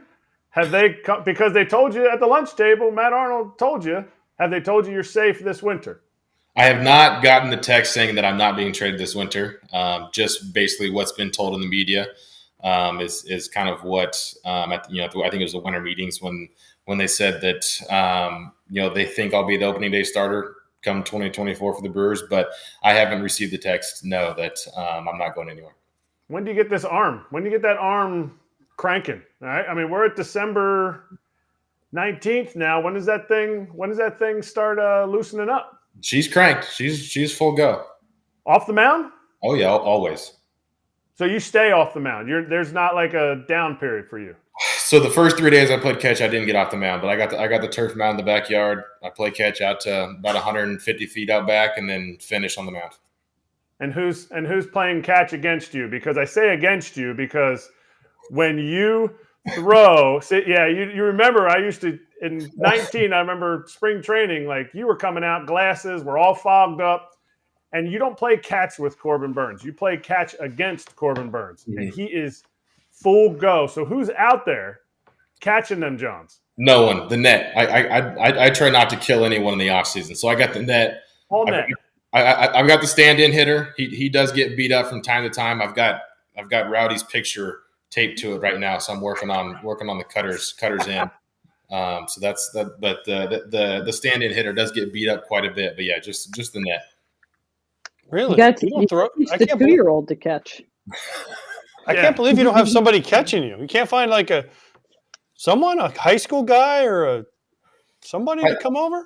I probably could, but it's 5 days a week that I have someone come over the house. So and you'd have to give them money, and you don't have enough money, so I don't have that kind of dough yet. So and it's off your schedule too. Like you can go straight out to the turf mound. I would agree with Corbin. I would throw into like the curtain that divided a gym. But I had somebody pick it off the ground and throw it back to me. But I'm walking down there with the bucket. I got about 35, 40 balls in the bucket, throw them all, go down, pick them up, walk back. Damn. It's an arbitrate in your free agent contract. You got to ask for a catcher in the offseason. I was going to say. I mean, geez. We Like were talking about translator. things you could ask for in free agency, and I think someone could come to your house maybe in the offseason. Get your bullpen or two. But it's nice that you're not having to wait on someone to get to the house if they're 15 minutes late. So I can go out there and I can work out, go straight from my workout to throwing and knock out my cardio after, and then I'm done in 2.5, 3 hours, and that's it for the day. And then it's chasing around the little guy. that's how the Brewers save money. Yeah. They gave him a net instead of a catcher. No, that's my net. I paid for the net. That's all. That's your net. Okay, we got. Dude, get your wife. Have you ever seen Bull Durham? Get your wife out there, put her in the gear, and say, "Let's go." In previous years, she has picked up the balls in the bucket for me. That was nice. But now she has to keep my son from running across the net while I'm throwing because he likes to try to stand in and hit it as well. But I don't want to hit him yet. Maybe in a couple years. Yeah. Yeah. Maybe in a couple years he can stand in. Okay. Well, we've got some things for you to consider. We've got a whole year until free agency. You can start making a list, like only green M&Ms, and then catcher for the offseason and figure out where you want to rank these things. Green M&Ms. I just was picking what is it people have on their riders? They have weird requests. That's a famous thing that musicians do. I don't know. All right. Thank you so much, Corbin. We're going to let you go. Let's take a look at some of the action from MLB Perfect Inning 23, starring a guy who was as perfect as anyone in 2023, Garrett Cole. But first, we have some news. Left-handed reliever Yuki Matsui is close to signing a deal with the Padres. Per source, it's according to Mark Feinsand. They're spending money on relievers. I don't know anything about this guy. I mean, I thought the Padres were cutting salary. Now they're going to sign a Japanese guy. It doesn't make any sense. They're trading Soto, letting Hader walk, letting Snell walk. They're trying to get under $200 million, but then they go out and sign. It's just, who knows what the Padres are doing? Sign Machado to an extension they didn't need to sign him to. I mean, it's kind of, I was happy when they were trying to win and trying to spend money. But you're saying you're cutting money, but then you sign a guy? I mean, he had a bunch of saves in Japan, so I guess replacement for Hader, maybe? Cheaper replacement for Hader? He's 28. So, he's a young guy. What is it, a 2-year deal? This is all breaking news. We don't know. Close to signing a deal. Close to signing a deal. Okay. Well, we don't know enough about him to have a substantive conversation. So now let's get into MLB Perfect Inning 23.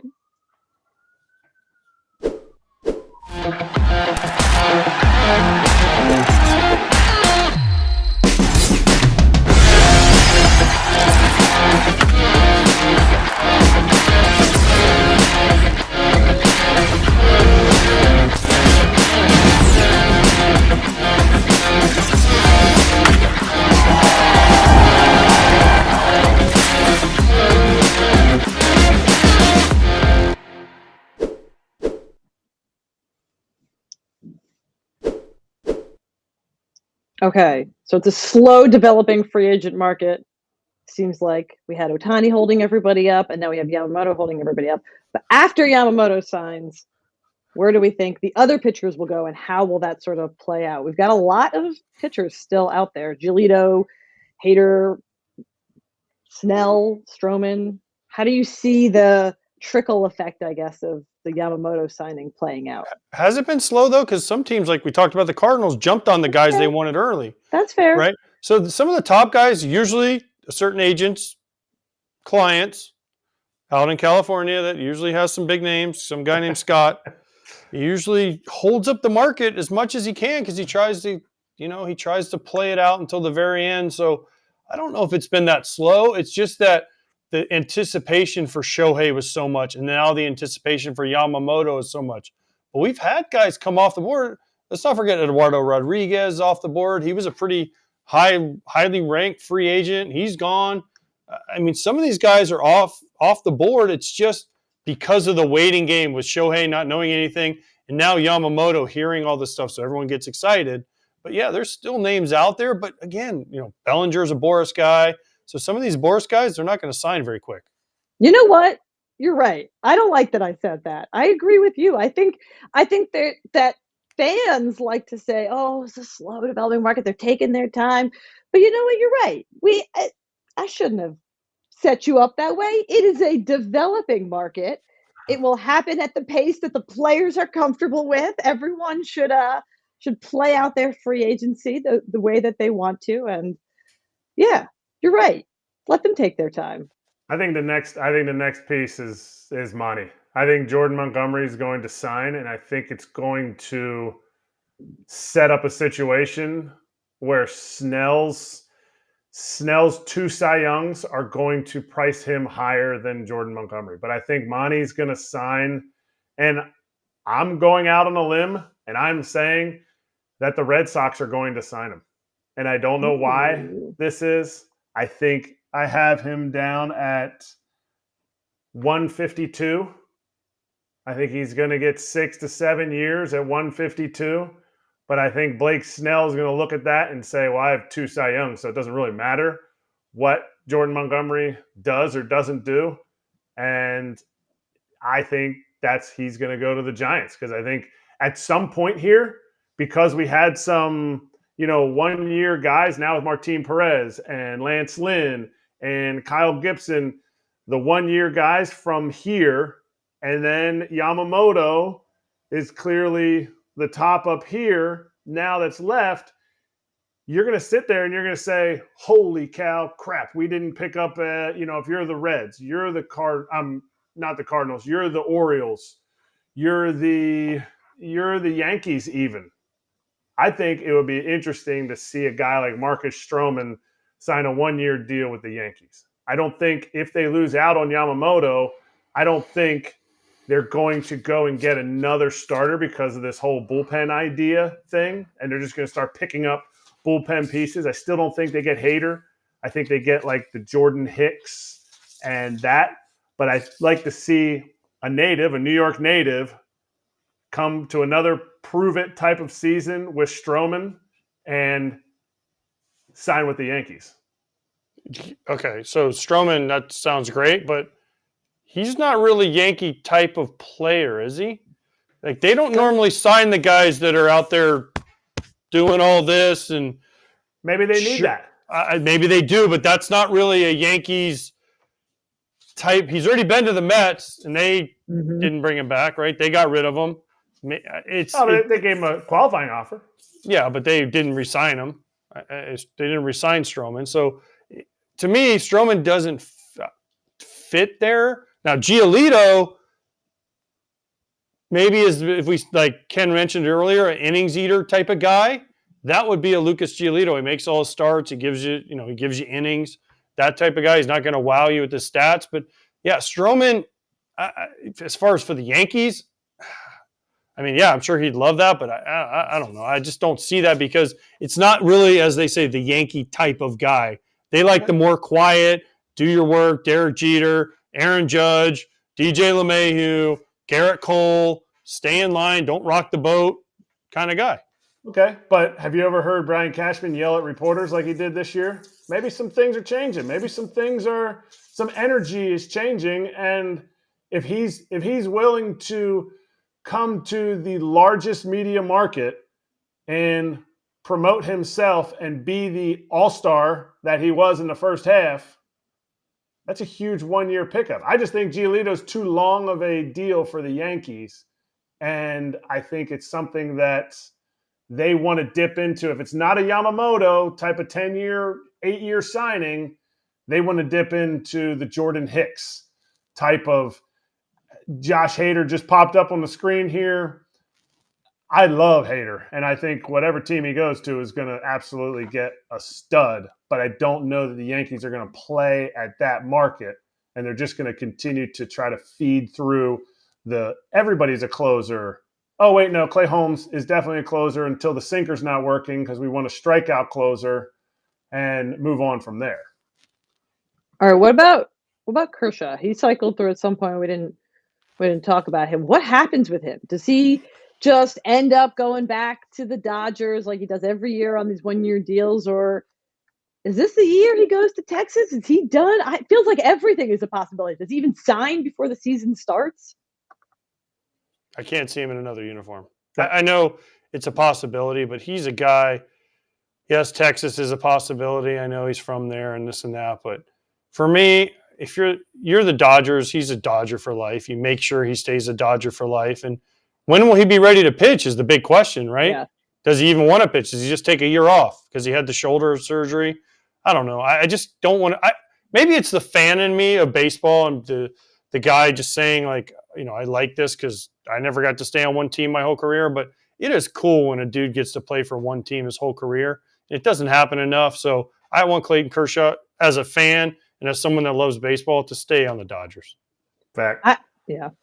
I agree. I love a one-team career player, and it's not like the Dodgers are suddenly out of it or something. And like, this would be a bummer of a year for the Dodgers to move on from Clayton Kershaw if he wants to pitch, if he comes back and he's healthy.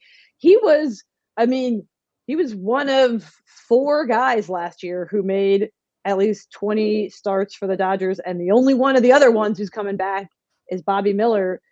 Kershaw was, in some ways, the guy, at least for the first half of last year. Like, he was their horse. He was the guy providing innings. It would, like, if this is the year that they go all in, if they got Tyler Glasnow, they got Shohei Ohtani, if this is the year that they prove that one World Series win isn't enough for them, it would be sad to see it happen without Clayton Kershaw, if he's available, if he's still interested in pitching, if he's healthy, if he can be there. I mean, it's the same thing with sort of Tyler Glasnow, where they know they're not going to get a ton of innings out of him, but they expect to be in the postseason, and so it's worth it to have someone on the team who's going to give you those high performance, high leverage innings, if maybe not bulk innings. So maybe they are interested in bringing Kershaw back if he's not healthy until June, July, or August, something like that. If Clayton Kershaw puts a uniform on, he will be successful. He will be healthy. This is a career ERA plus of 157. He's coming off of years of 177, 177, 21. It was down to 119, so he's only 19% above average of the league. Coming off his COVID year of 202. He will, if he knows himself, he's not going to give you 32 starts in a year where he doesn't have shoulder surgery. He knows himself. He knows what he needs to do. This is the best left-handed pitcher of our generation, and he cannot go anywhere else but the Dodgers. And I think the Dodgers know that. I think Clayton probably knows that. And so if he puts a uniform on, he will be successful for this team. I hope you're right. All right. Scan the QR code, download and play MLB 9 Innings 23. Game features include real-time play-by-play gameplay with your club members, various MLB legends, updated team uniforms, rosters, and more. And now we're going to play. This is a game. We're going to do pro or no. It's kind of like a game. Seems like a game. Yeah. It's a game, but nobody wins. It's No, there's always winners. all You right. ain't first, you're last. Let's cue up the first photo. Let's see. What do we got? We're deciding pro or no. This photo of Austin Hedges, shirtless, celebrating, I assume, and looks like someone put a dramatic Instagram filter on it. Pro or no? I'm not sure what we're evaluating, which particular aspect of this. We're being shirtless and celebrating. Pro or no? Shirtless and celebrating. I mean, you do what you need to do. When you celebrate, that is, I don't care if it is the clinching a playoff berth or winning the World Series. You do what you want. You wear the clothes you want. You put the face paint on that you want. So that's pro. Celebrating and celebrating the way you want is pro. Maybe I wouldn't want that, the picture out there, but we don't all have the physique like Hedgie does. I mean, that is a perfectly coiffed chest hair region. That's pro. Listen, it's pro for so many reasons. First of all, typical backup catcher body right there, right? I mean, just looks like a catcher. Second of all, that's your welcome to the Cleveland Guardians. They put you on shirtless, drive all the women in Cleveland crazy, as they said in Major League, right? Wasn't it? So, I mean, listen, Hedgie's already got a head start, and good luck to him. Popping bottles after winning a World Series shirtless. You win the World Series, you can do whatever the hell you want. I think he should get that made into a baseball card. They should. That looks like a baseball card, like one of those like celebratory, limited editions. I like it. All right. Really, really limited. Like maybe one of two. Like they put like 10 of them out there, and they're really Hannah wants 10 out there. This is what happens when you join the Yankees. You have to shave. Is that the same person? That doesn't even look like the same person, does it? It's Alex Verdugo without a beard and with a beard. On the left is our PG profile player. He is 14 years old. On the right is Alex Verdugo, the owner of 6 walk-off F-bombs with the Boston Red Sox. You know what? I want some player to challenge the Yankees rule. I just want someone who's been traded for, signed a deal. Do they they don't make you shave beforehand? Do you do it after? I assume. So you're there. The ink is dry. Say no. I want someone to fight for their right for facial hair. I would back that player so hard. If someone wants to buck the trend, insist that they want a beard. Don't we love? This is the whole thing. This is Major League Baseball's getting behind guys, showing their personality on the field, their individuality. We're celebrating bat flips, and we can't let guys have a little facial hair? Nope. Not if you want to play for the Yankees. What's the lady's name, Kratz? It comes around and checks your face to make sure it's not too scruffy? Jean does not come around. Jean Offerman does not come around. She just sends somebody else to tell you. And I have seen it firsthand of guys who have signed inked, as you said, Hannah, large contracts and bucked it. And it's one of those things you know what? As much as AJ loves being a heel and he loves kind of poking at guys and poking at rules and stuff, rules are what kind of makes the world go round. And we can test it. But is it really worth it? Is that really what you want to negotiate? Are you hey, you know what? I want $2 million off of my contract so I can, keep my beard. I saw a pitcher, significant pitcher, on a mound visit. The manager said, "Hey, I see you trimmed up your beard." For his starts, he would trim it nice and it was tight, and then post start, he would shave it off. It made him feel like he had a little extra swag. But let's be honest. Look at Verdugo's beard. Hannah? Yeah? Let's bring some honesty. Is that a nice beard? I like a beard. That's not a nice beard. Look at that mustache, Hannah. I like a beard. Yes, you like it. I don't know that I like that beard. You're right. Okay, thank you. I'm going to go no pro. because I don't like that he gave in. I think he should have defended the beard. No. To I pro said or pro. no? You It's said the off pro. season. It's the off season. Do whatever you want. That's First day of true. spring training, show up and shave. Listen, Yes. grow a beard like Lance Lynn had on the other day, looking like Santa Claus. Then you go to spring training and trim it. But I mean, it's the off season. Yeah, you don't need it in the off season. You can do what you want. He just needed to get used. He needed everyone around him to get used to seeing all that face. That's a All lot. that face. That's That is a lot baby of. face. That is a lot of face. I mean, maybe he's wants to look younger. You know, that's. Hey, it might work. He's coming up to free agency. That might be a play. Maybe he's the perfect game player of the week. Maybe he's the perfect game 14U player of the week now. All right, we have one more pro or no photo. We were wondering, does he look good in the black and gold, Rowdy? It's not pro. You know why it's not pro? Because he needs to grow his beard out, put an eye patch on, because he'd be the ultimate pirate. Rowdy, arr. I'm Rowdy. Yeah. Arr, swab the dick, mateys. Did they really bring him into Pittsburgh to get a Pirates shirt and didn't even give him like a legitimate undershirt? He's wearing like an Affliction undershirt. Bro, that's at his house. So he bought a Pirates jersey? Yeah, he bought his own. They thought so highly of him. They didn't even send him one. He went out to like the sporting goods store and bought one. It says like McCutcheon on the back. And then he found a hat at the sporting goods store and was like, yeah, I'm going to take my own picture of this.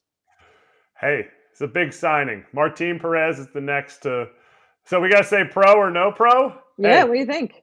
Pro for Rowdy. He got a big league deal. So pro in my book is different than pro in other people's books. So good for him. Do you like his beard better than Verdugo's? Yeah, because he has a chance to clean it up. He could clean it up there. He didn't. I think, Verdugo has like nothing on the lip, and then he like shaved it down to like right on top of the lip. We'll have to get Alex on to talk about that beard life. It's tough for redheads though. It's tough. That's true. He's breaking new ground, even bothering with facial hair as a redhead. I want a team to do the reverse Yankees. You got to have facial hair. You have to grow it. Yeah, but there's some dudes that just can't do it. There's some guys that got all patchy. It looks all messed up. Like it's not. Can you do it, Eric? Can you grow a beard? Have you ever had a beard? Oh yeah, I had some good beards. But he's a redhead. He's a redhead, Hannah. So, aren't you a redhead? No. Redheads don't go bald. One in 1,000 redheads go bald. Really? You're the one. Why do you know that? Why do I know that? Because one of my best friends is a redhead and he went bald. And he was like, this seems unfair. It seems unfair. Like you had to live your life as a CT and then you have to then live your life as a bald guy. So no, I'm not a redhead. I was just regular brown. The reason I went bald is because I didn't do anything good with my hair in my life. Like I didn't have any cool haircuts. My mom cut my hair for years. Then I went to the hair corral. I spent like $8 for haircuts. Like I deserve to go bald. It is the burden that I have in life. You think it was your hair was like, we quit on this? We quit on this guy. We quit on this guy. We're quitting on this guy. And like either that or I just got too tall for my hair. You know how trees don't grow past a certain point on mountains? Like if AJ was as tall as me, he'd be bald too, but he's not. So. Bald with a beard. It doesn't make any sense. Maybe it's because your head is so fucking big that your head outgrew your hair follicles. That's fair. Maybe that's it. Because when you take that hat off, you look like the guy in the Mega Brain guy with the freaking bloop head. Mega Brain. Yeah. Look at that thing. See, just because you have a big head does. Yeah. See, look at that Mega Mind, whatever his name was. Mega Mind. Yeah. Wow. That's what happened. His head outgrew his hair follicles. They just didn't have enough. I have as much hair as AJ does. I just have a much bigger head, larger surface area. Did you shave it? Like how bald did you have to get before you started shaving it all off? Before you gave in? It was right around my first big league homer. I saw the camera angle, afterwards, like I came into the dugout, high fives. I saw the camera angle, watching my highlight, 100 to 1,000 times. And I'm like, what? That's what it looks like up there? Like, it is time. I knew this was going. And so it was, so it was about 6 years of electric razors. And then 2019, I went straight blade to the head. And I've never looked back since. It is glorious. There are some older pitchers in baseball these days, and the camera angle, the usual, like, looking at home plate camera angle, and sometimes they take their hats off. I'm like, oh, ooh, yeah, you should leave that on. Yep. Kratz, did you ever try for, like, we had a guy, Corey Koska, he used to have the hair halo, where it was like, and he would try to, like, comb it over, so he would have, like, they had, like, the halo, so we used to call it the hair halo, because he was bald, but he just wouldn't give up. He just wouldn't shave it, so he was, like, trying to, make it look like he had hair. That was the worst. Just, dude, if you're bald, just go with the bald. I appreciate shaving it off, dude. Don't try to fake it. Just either buy a hair piece, which would be amazing. Can you imagine a guy pitching and he's like takes hot, his hat and off, he takes his hat off, and his hair comes with his hat? Now that would be awesome. Can we just find somebody to do that? Yeah, like he takes his hat off and his hair comes with it. That would be awesome. Carlos Ruiz said, he would always say, he'd go up to people and be like, hey, Papi, you guys he said, you just guys like maybe 2, maybe 3 more haircuts. And then you're done, man. He said, look at me. I got like maybe 2 haircuts, and then it's it. So I have to enjoy my last 2 haircuts. That was an excellent Carlos Ruiz impression. I have a friend who was watching who texted me to tell me that there was kind of reverse Yankees 1972 Oakland A's, the mustache gang. They all grew mustaches. Hockey. They all do beards for the playoffs. Ooh. How come baseball players don't do that? How come we don't get anyone never shaving? Stuff. Yeah. They do stuff. If you go into the archives, I grew a faux hawk with this hair. I grew a faux hawk and a beard for the 2014 World Series run. So I didn't shave it the whole time. But you can't find pictures. There was this year, the Seattle Mariners, they had a rough first half, and then they had a great July into August, maybe it was just August, and they were coming through New York, and so I was watching a lot of games, trying to come up with a story to do, and I thought Julio Rodríguez's hair looked a little longer, and I was like, ooh, I think he's a little superstitious. Maybe I'm onto something. And I was like, this is going to be my story. I'm going to write about Julio Rodríguez not cutting his hair during this impressive streak, because he had a streak where he was like, he had like a hit streak going, gains on base, something. So they came through New York, and I asked him, I was like, all right, I got to know, are you not cutting your hair because you're getting all these hits? And he was like, no, I'm just not cutting my hair. It's like, my girlfriend likes it. And I was like, oh, okay. I thought maybe it was because you were doing so well and you figured if you cut it, you wouldn't do so well. And he was like, I have an appointment with the barber today, and now you're putting in my head that this is why I've been doing so well. Oh. Hannah Kaiser ruined it. Mariners fans, you better know. I'm sorry. And I told this story. I told the story the other day when we did Brett Myers on Legends territory. We traded for Kevin Youkilis in 2012, and he's like, everyone grow a mustache. So everyone shaves all their shit. Brett Myers had a Fu Manchu that was like 12 inches long. It was like down here, right? Hadn't shaved it for like 3 years. He shaves it off, boom, boom, boom. Everyone starts a mustache. Youkilis goes 0 for 4 after like 3 days, shaves. He's like, all right, we're done with the mustaches. We're all like, really? That's what kind of person you are? Brett Myers had a freaking 3-year growth he shaved off. Dudes were shaving their beards off, and you go 0 for 4 once and trim your mustache. Way to go, buddy. This is, we got to bring in an expert on hair. So we have Tyler Glasnow waiting in the wings. And the one thing everyone, I'm sure, has always wanted to know is, Tyler, can you grow a beard? No. I have really? Like prepubescent facial hair. It's embarrassing. You should not admit that. You have glorious hair, my friend. We would have believed that you could have the whole, you have great hair. We would have believed anything right there. Yeah, I don't know. I guess it's all on the top of my head. I don't have any on my face. I can grow like a mini stash, but it's pretty bad. It's not good at all. I think you should do it, though. Wait, do you get better hair product in LA than you will in Tampa? So like you just signed like for $135 million. Congratulations. Do you get better hair product now? I don't know. I haven't gone yet. I haven't seen what they have to offer in the home clubhouse. But I was working with that like the 2-for-1 at the Rays clubhouse. So I don't know. Maybe, I'm assuming, but we'll see. I don't know. Yeah, the Rays clubhouse. They have is it the 3-in-1 that you use? 3-in-1. That's what it is. Well, they upgraded at one point to the 2-in-1, but for the most part, it's the 3-in-1. But like they have this new bottle that's got the double, which is kind of a contradictory type of thing. I don't know how you can have a shampoo and a conditioner in the same bottle, but it is what it is. It works. It's fine.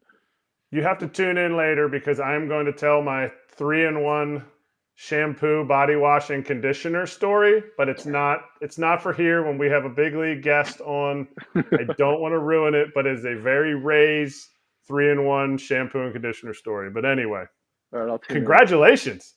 You look richer. You look richer. Thank you.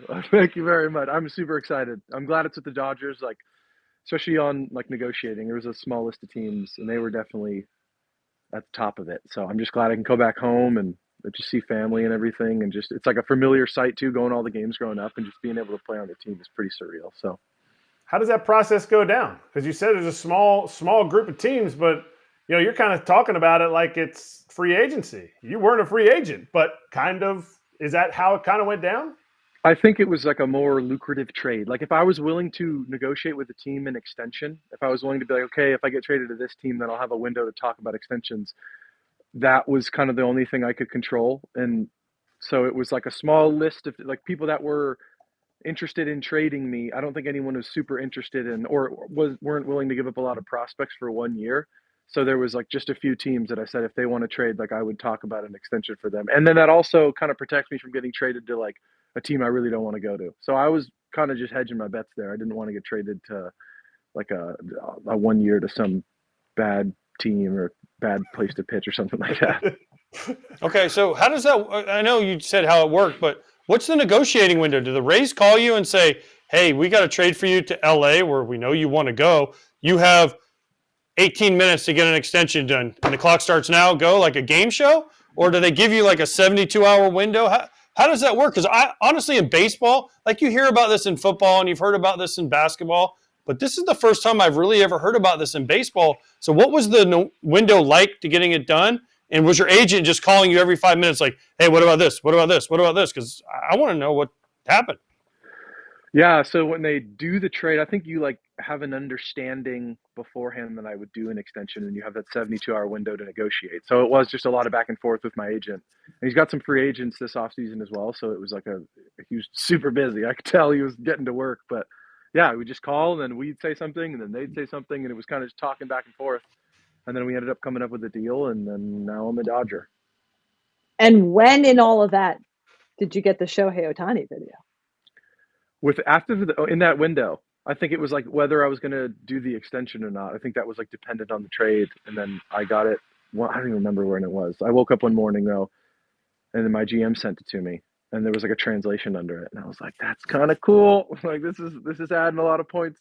And just being on his team and then having him send me a video was pretty sick. It was a nice morning to wake up to that. Yeah, did you keep that video? Say again?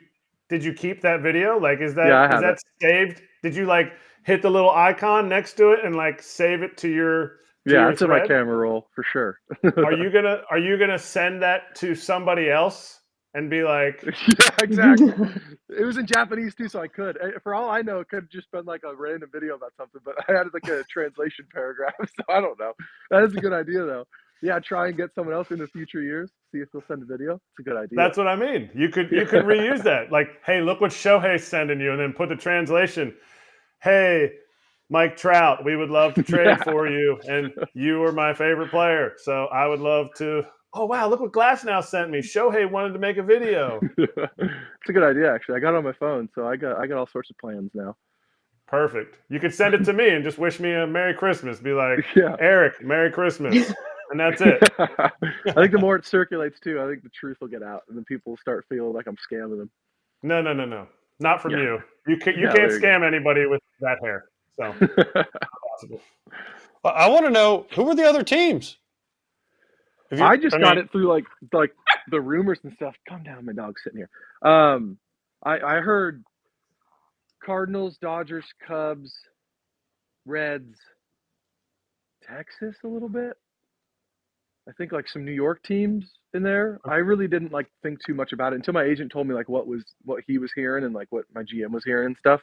I think it was a long list of teams, but I don't know how serious any of them were. Like I know there was a few that stepped up and they were like going back and forth, but I know the Dodgers were the most aggressive. Or like Cincinnati. You weren't going to Cincinnati because it's a bad place to pitch.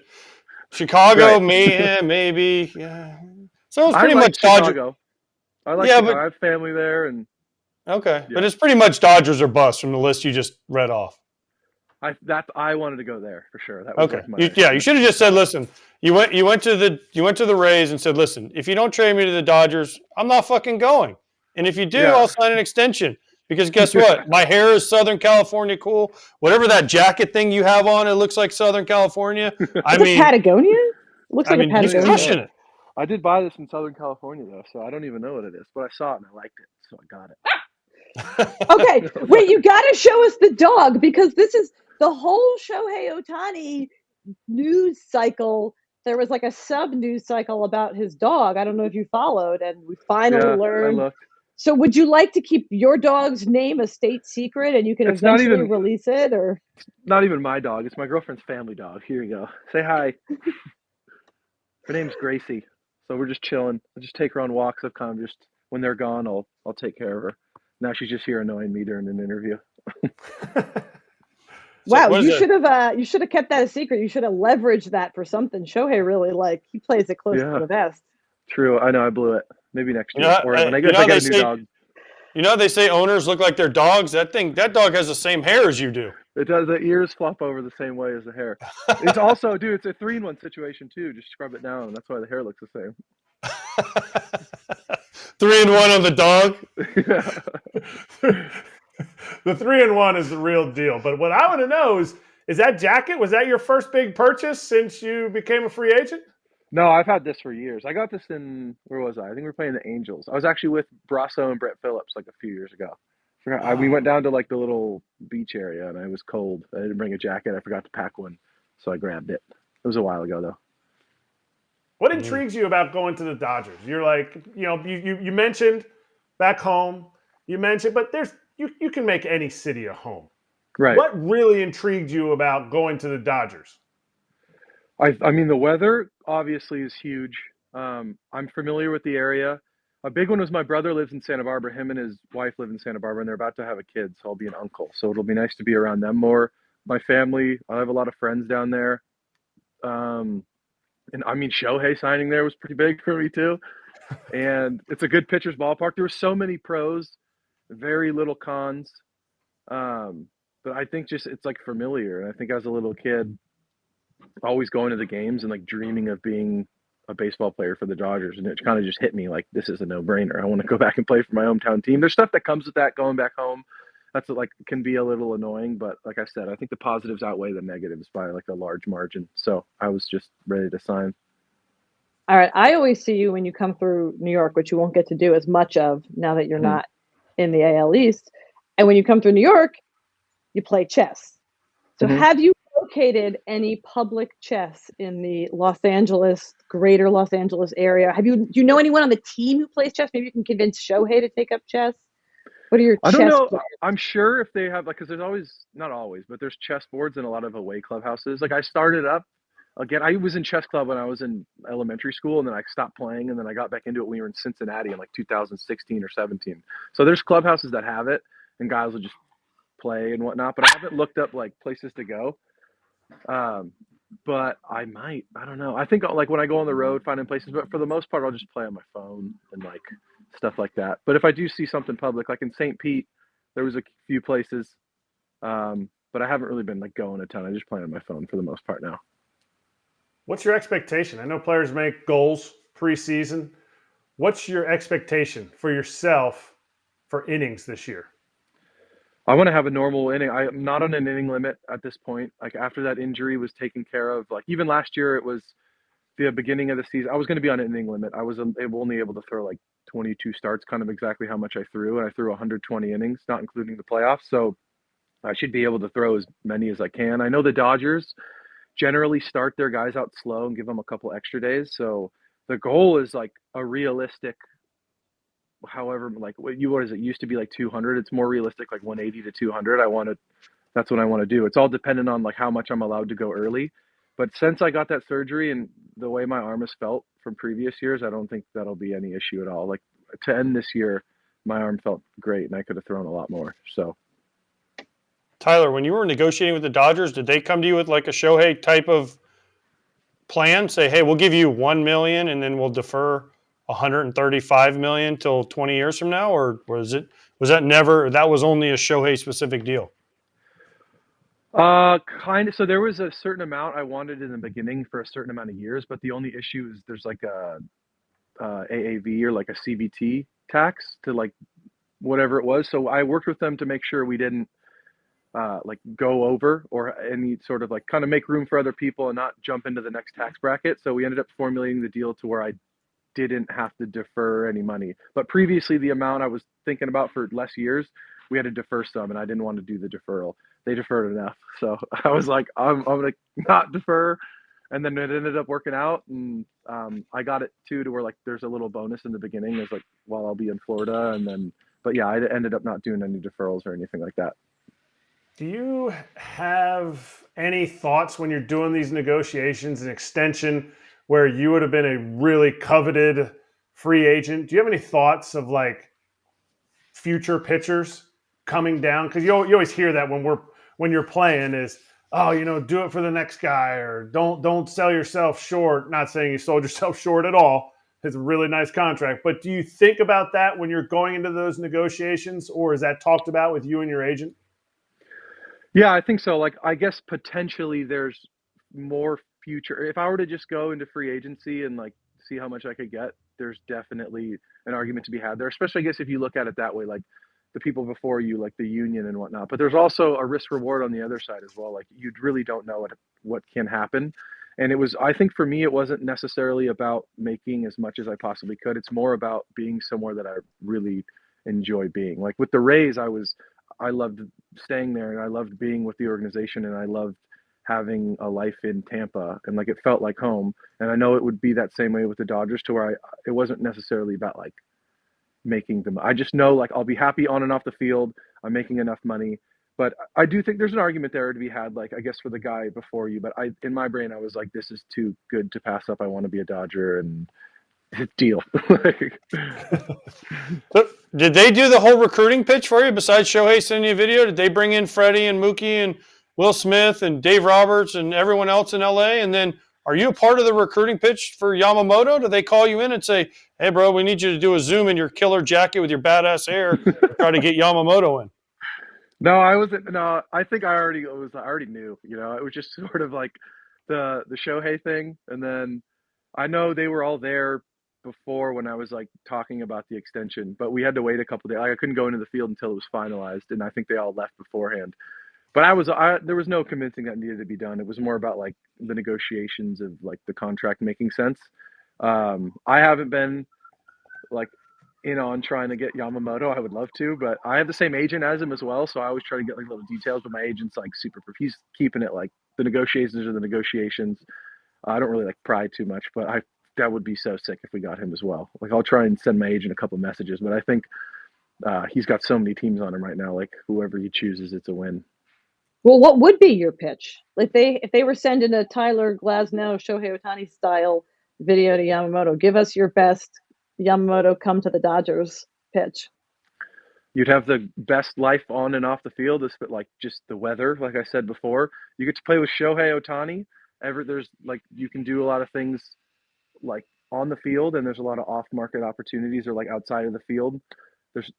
You'll never be bored. Like the fans are good. It's not like a super like heavy negative influence. It's not like the city or the media is not really wishing for you to do bad. It's a lot more everyone wants to do well. It's clearly a big media and like stuff can go sideways at times, but it's like for overall, I always remember it being like good media, pretty positive, and people just love baseball there. All right, so you left the Rays and you went to the Dodgers. Do you feel like you haven't been there? You haven't even been to spring training yet. From an outsider's viewpoint, when you were with the Rays, do you feel like they're run similar to the Rays, but just with a ton of cash? Yeah, they're just the rich Rays for sure. There's obviously differences, and I think like the amount of resources that I think so much of it's like the R&D and the data collection, and like our R&D team with the Rays is like 45 people deep, I'm pretty sure. So it's like bigger than our roster. It's like cubicles of number crunching, and like I've talked to a lot of the guys, and they're smart and they know baseball, and it's just I think very like algorithm based, whatever that means. And I think the Dodgers are the same way. There's a mix of like the old school, like see it with your eyes mixed with a lot of data and whatnot. So I do think there's like very many similarities. And I think when I was talking to the front office, it reminded me, and like I know Eric and Andrew, the two like whatever the job title, GM, they're all different now, but like the two basic people who run the team are good friends, and they are very similar in the way that they think. So it is like Andrew kind of built that with the Rays, and it seems very similar. What will you miss from the Rays? You said that you did build a home in St. Pete. Anything you'll miss from the team, the city, the organization? I mean, all my friends, like my girlfriend's family. Obviously, she'll be with me a lot in LA, and like just being around there, being like pretty comfortable around here. Like even all the little things, like the restaurants you go to, and like your route to work, and like even in the off seasons. I guess I'll be back in the off seasons, but just like even the little things, like driving to work and like knowing the people, the staff, even when you walk in, like the security guards and everything, it just becomes very familiar. I really enjoyed how unique the Rays were in terms of it's very unique in that you go to work and it's very relaxed and everyone's having a good time, and the coaching staff is just super chill, really good at their jobs, and it's just a fun place to be. But the Dodgers have that similar feel. I'm not super like I don't know. Like I welcome kind of going all over the place and playing. Like I'm not very much a homebody, but you do kind of develop your routine. But I'm looking forward to going. Like the first trade when I went from Pirates to Tampa, I loved the trade. I loved going to meet a whole new team. Like I think the best part of baseball is like meeting the people and meeting new teammates and all the different personalities. And it's cool that I get to go meet a whole different set of people. Tyler, when you go to LA, guess what? It's not going to be the Trop. You're going to be outside. So you didn't say you're going to miss the Trop. So I will miss the consistent weather of the Trop, like pitching. Well, you're going to LA for God's sake. It's not like you're going. Exactly. You're not going to Colorado. Yeah, I said the weather was part of the reason I went to LA as well. But I will say the stadium has more people in LA. That is the big just a few, a few more people. Exactly, it's a few more people. I do think like I've always like playing like the surface in the stadium, and like the speaker and center's always been like when I go there as a visitor, I'm like I gotta be here long term. It's awesome. There's some things I'll miss about the Trop as well, but it is going to be a completely different experience. A lot different. So I'm excited. And the media in LA is all hunky dory, right? But I mean, you also have some protection in LA. You got some guy named Shohei, another guy who's won an MVP named Mookie, another guy who's won an MVP named Freddie. You know, you got Will Smith, you got Max Muncy. So, you know, it's not Tyler Glasnow and the Rays. It's Tyler Glasnow and his team of future Hall of Famers / MVP / All-Stars. So, listen, if the media comes after you, I just be like, go talk to Freddie. Go talk to Mookie. Go talk to Shohei. You know, take all the pressure off of you. Yeah, exactly. I thought about that a little bit, so we'll see. I'm sure. I mean, you're gonna have to face the media wherever you go, but it is true. We have like such a sick team, and everything I've heard too is the people in the clubhouse are very like people always used to say like the GMs construct a team of like if you're a high character guy, and part of me before was like I think if the guy's good, I don't think anyone really cares, but it does seem to be really important. Like before I went to the Dodgers, it was this big like we vetted you, we talked to everyone, like so many people that they talked to, and just wanted to make sure I'm not a dick. And the Rays were the same way, to where the Dodgers clubhouse is very orchestrated around like good people, also really good players. Like they don't have any like cancer-y type people in the clubhouse, and I think that makes a winning baseball team. So that's honestly what I'm most excited about too. They're really good, but also really cool people. Are you guys a super team? I would say I think that you could characterize this as a super team. It's a lot of really good players for sure. Why would you hesitate to say it's not a super team? I don't know. Did I hesitate? You didn't hesitate. A little bit. No, I mean I could say it's a super team for sure. It's a lot of lot of good people. I mean, like from top to bottom, everywhere. The depth that they have too, like they're similar to the Rays of their minor leagues, just are stacked. I heard the coaches in the minor leagues are good. They do a really good job of like mixing the old school with the new school and like letting guys know what they should work on early in the minor leagues to get to the big leagues and succeed. And I think a lot of times the minor league guys come up there and dominate. So from top to bottom, depth. Phone call, rookie. Rookie mistake. Phone call. Dodgers contract, Rays Wi-Fi. No, that's a phone call, isn't it? Normally when it goes black like that, it's phone call. Yeah, it was a phone call. Yeah, it was phone call. Rookie mistake. We're giving you all this pub for being a vet now, and rookie mistake. Didn't put on no disturb. It was Shohei. It was Shohei calling. You can put him on speakerphone for us. It's perfect. Yeah, I'll call him back. You need to send us the Shohei video. Yeah, I don't know. I'm gonna keep that. He seems to be relatively private. I'll talk to him if he's cool with it. Like even all the signing stuff, he seems to keep everything under wraps. So if I'm like, "Do you care?" I'll send it out. It's your video now. You know, true. It's your video now. True. You don't have to be a good guy anymore. They already vetted you. They said you're not a dick. So yeah, and they already signed you, so you're good now. You can do whatever you want. Yeah, it's all guaranteed. You're right. I might as well. I'll just start being a dick now. Did it come with one of those little, like, this video cannot be released or disseminated without the express written consent of Major League Baseball? They always do it. That's what he's got to get. He's got to get his very own, this video cannot be released without the express written consent of Shohei Ohtani tag that he can put on all of his videos. He's going to be there for 10 years, so he'll be able to do that in the future when he's recruiting. So.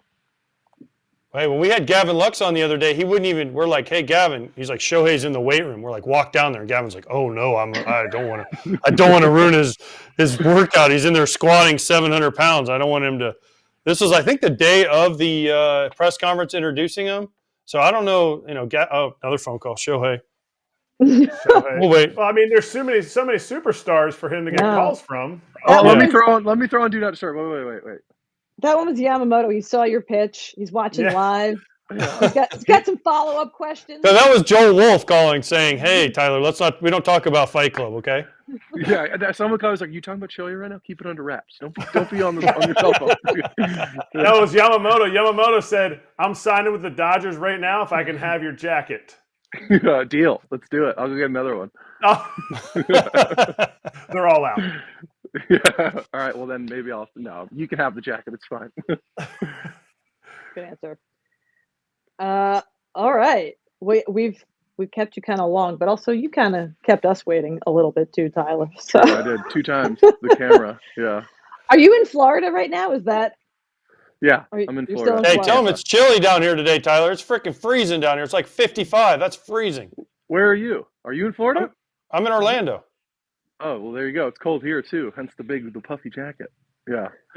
Dude, it gets under 60 in Florida. We bust out the puffy jackets. For real. Dude, the last, few weeks it's been cold. I kind of like it, though. It's a nice change of pace. When you, get out of your house and, walk down the street and sweat and have to shower again, that's not that fun. So it's been good. Kind of California weather recently. Yeah, see, we're getting you prepped for your big move. Yeah, there you go. Are you going House on the Hills in California? Are you going to go, Hollywood Hills or... I've been looking. I actually went down recently to go look at. I went to 7 different houses, and there was nothing that I loved, I guess. And I talked to a lot of players, and a lot of dudes talk about I bought a house here the first year and then moved the second year, and a lot of people did that. So I think I'm gonna rent and just see what area I like, and maybe jump around and just go see what it's like and traffic and everything like that. I have some areas lined up to maybe rent in, but I have to kind of figure that out. But yeah, it's all pretty good spots around there. I have one more thing before we let you go. I think I saw, correct me if I'm wrong, that in your introductory press conference, you admitted that you were a Dodgers fan who arrived late and left early. Mm-hmm. Everyone does. People always talk about how what and how dare you, but I'm like, okay, first of all, it's a school night. I got to wake up. And you get getting there from Santa Clarita, it's technically on the map 45 minutes away, but it's an hour and 45 when there's a game or when there's any traffic at all, because the games are at 7. So you have to leave around 5. So you get there, you show up a little bit late, and then the traffic leaving out of Dodger Stadium is pretty rough, and then getting back home. So you end up getting back home I don't know, close-ish to midnight or 11:30ish. So we would have to go and then leave, depending on who I would go with. And if it was a weekend game, we'd get there early and leave late. But if it was a weekday game, you had to go. It was just so late. All right. Well, Dodgers fans, don't show up too late because you got to see the starting pitcher. You got to see. There you go. Guys don't go as deep as they used to. You got to show up on time if you want to see the starting pitcher. Tyler, thank you so much for giving us some time so soon after signing the contract. Yeah, for sure. Thanks for having me on. All right. We got to do wipe bet. We're going to do what? BetMGM. We have the BetMGM 7 days of parlays. It's time to give your holiday spirit a boost with BetMGM's 7 day of parlays. You can unwrap a different token to enjoy on parlays for the next week, with today focused on the NHL, where there are 11 games tonight, headlined by the Rangers at the Maple Leafs and the Golden Knights at the Hurricanes. So log into your BetMGM Sportsbook account, go to the 7 days of parlays page and claim your daily reward. Receive Parlay Boost tokens to use on select parlays and SGPs each day during the promotion. Score a bigger payout if you win your parlay with a token activated. Happy holidays from the King of Sportsbook. That's a great graphic.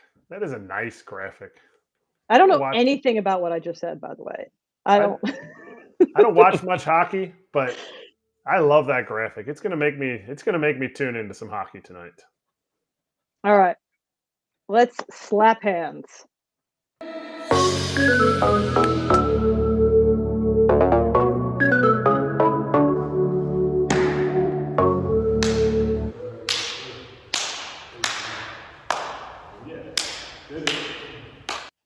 that was cute. I didn't know what was going to happen when I said that, and I like that little video. I was like, I wonder why they call it that, and then it was a lot of slapping hands. It's basically the end of the game. You slap hands. You high five when you win. AJ is jealous because he doesn't have any of the slap hands graphics, or he's not in our little slap hands trio that we have. And he's going to say something smart about it, like he's not jealous. He doesn't want to come to New Jersey. Reality is he needs a hug. So next time you big league him, make sure you at least give him a high five or a hug. I absolutely. Now everywhere I go, I'm going to be on the lookout. I'm going to be like, I've got to see if AJ just is side hug this forever. And by the way, the last time I came to New Jersey, the bitch was on fire, so they don't allow me in New Jersey anymore. It was smoking like Snoop Dogg. That's for sure. It was the color of Hannah's hair, the sky, or Kratz's hat, either one. I heard, I watched yesterday. Somebody said they had a question about colored hair. Me? Yeah, what's your question? Well, hold on. What you got? He wants to know if Yuli and AJ. Oh my God! So that's me and my son. You can see that. Yeah. So they did that as a gift for my high school team this year. So, how long have you had? That's my son, obviously. The other one's me. There we go. But do you and Yuli Gurriel go to the same hairstylist? And then how do you get it that color? Because how hard it was for me to get mine white. I got some serious roots going on right now, so that's not good. I do, however, have a funny story. In 2022 spring training, I was down, spent a ton of time around the Mets because they were signing everybody, Steve Cohen, and all that. And I kept seeing Francisco Lindor, and I didn't know how to maintain the pink yet. That was when I first dyed it pink. And Lindor had green hair originally, and all spring training, both of our hair was looking worse for the wear because you're out in the sun in Florida. And then we both showed up to opening day with like fresh hair, and we were like, oh, look at us. So Lindor, if you're listening, I haven't gotten a chance to tell you this. You got to get the color depositing shampoo. That's how you maintain it in between appointments, because you can't just dye it and then let it fade. It gets kind of grayish. It looks bad. So you gotta, if you're gonna go bright color, you gotta commit to like color depositing shampoo, color preserving conditioner. Definitely no 2-in-1. No one on the Rays can do this because that would be a mess real fast. Wait, slow down, guys. What'd you say? Color? Yeah, exactly. You got to get the purple. You got to get the purple bottle of shampoo. Right? You know what's up. Oh, yes. I know. Trust me. Yes. That's why I had to quit. That's why I went back to natural, because that was too much work. It's not cheap either. So no. I feel like Scott. I feel like I'm left out of this conversation. Kratz, Kratz hats, yeah. Kratz hats. I heard you had a good one yesterday. I assumed Cody Bellinger was going to sign today, so that's why I wore this. No, I didn't at all. San Francisco. I wore this because it's time to step up. It's time to step up, and maybe we'll have a guest on tomorrow talking about San Francisco. This is my little, trolling AJ hat. Oh, we're talking San Francisco tomorrow. We're going to have a beef tomorrow with the dude. Hannah, you might want to tune in tomorrow. I'm going to tune in. I'm not going to be hosting, so I can just enjoy. Yeah. I think I'm not going to say his name, I'm not going to say his name till he comes on, but there might be some yelling tomorrow. Ooh. Yeah. Yelling. Hannah, did you have fun? Yeah. I want to see AJ's hat before we go. Oh, I don't know. FoulTerritoryShop.com. Mm-hmm. Get it before the holidays are over, kids. They're selling out fast. Wow. Your kids will be happy, unlike AJ wearing that hat. Did you see I wear this hat every damn day. What are you talking about? Teach You're not happy every day. day. Bro, all right. I hope I get an invite back for promoting the merch. Only if you don't big league me next time I see you. Promise. She never asked for forgiveness. True. She never said she was sorry either. Yep. I love that. I love that from you, Hannah. You're working. With her notepad.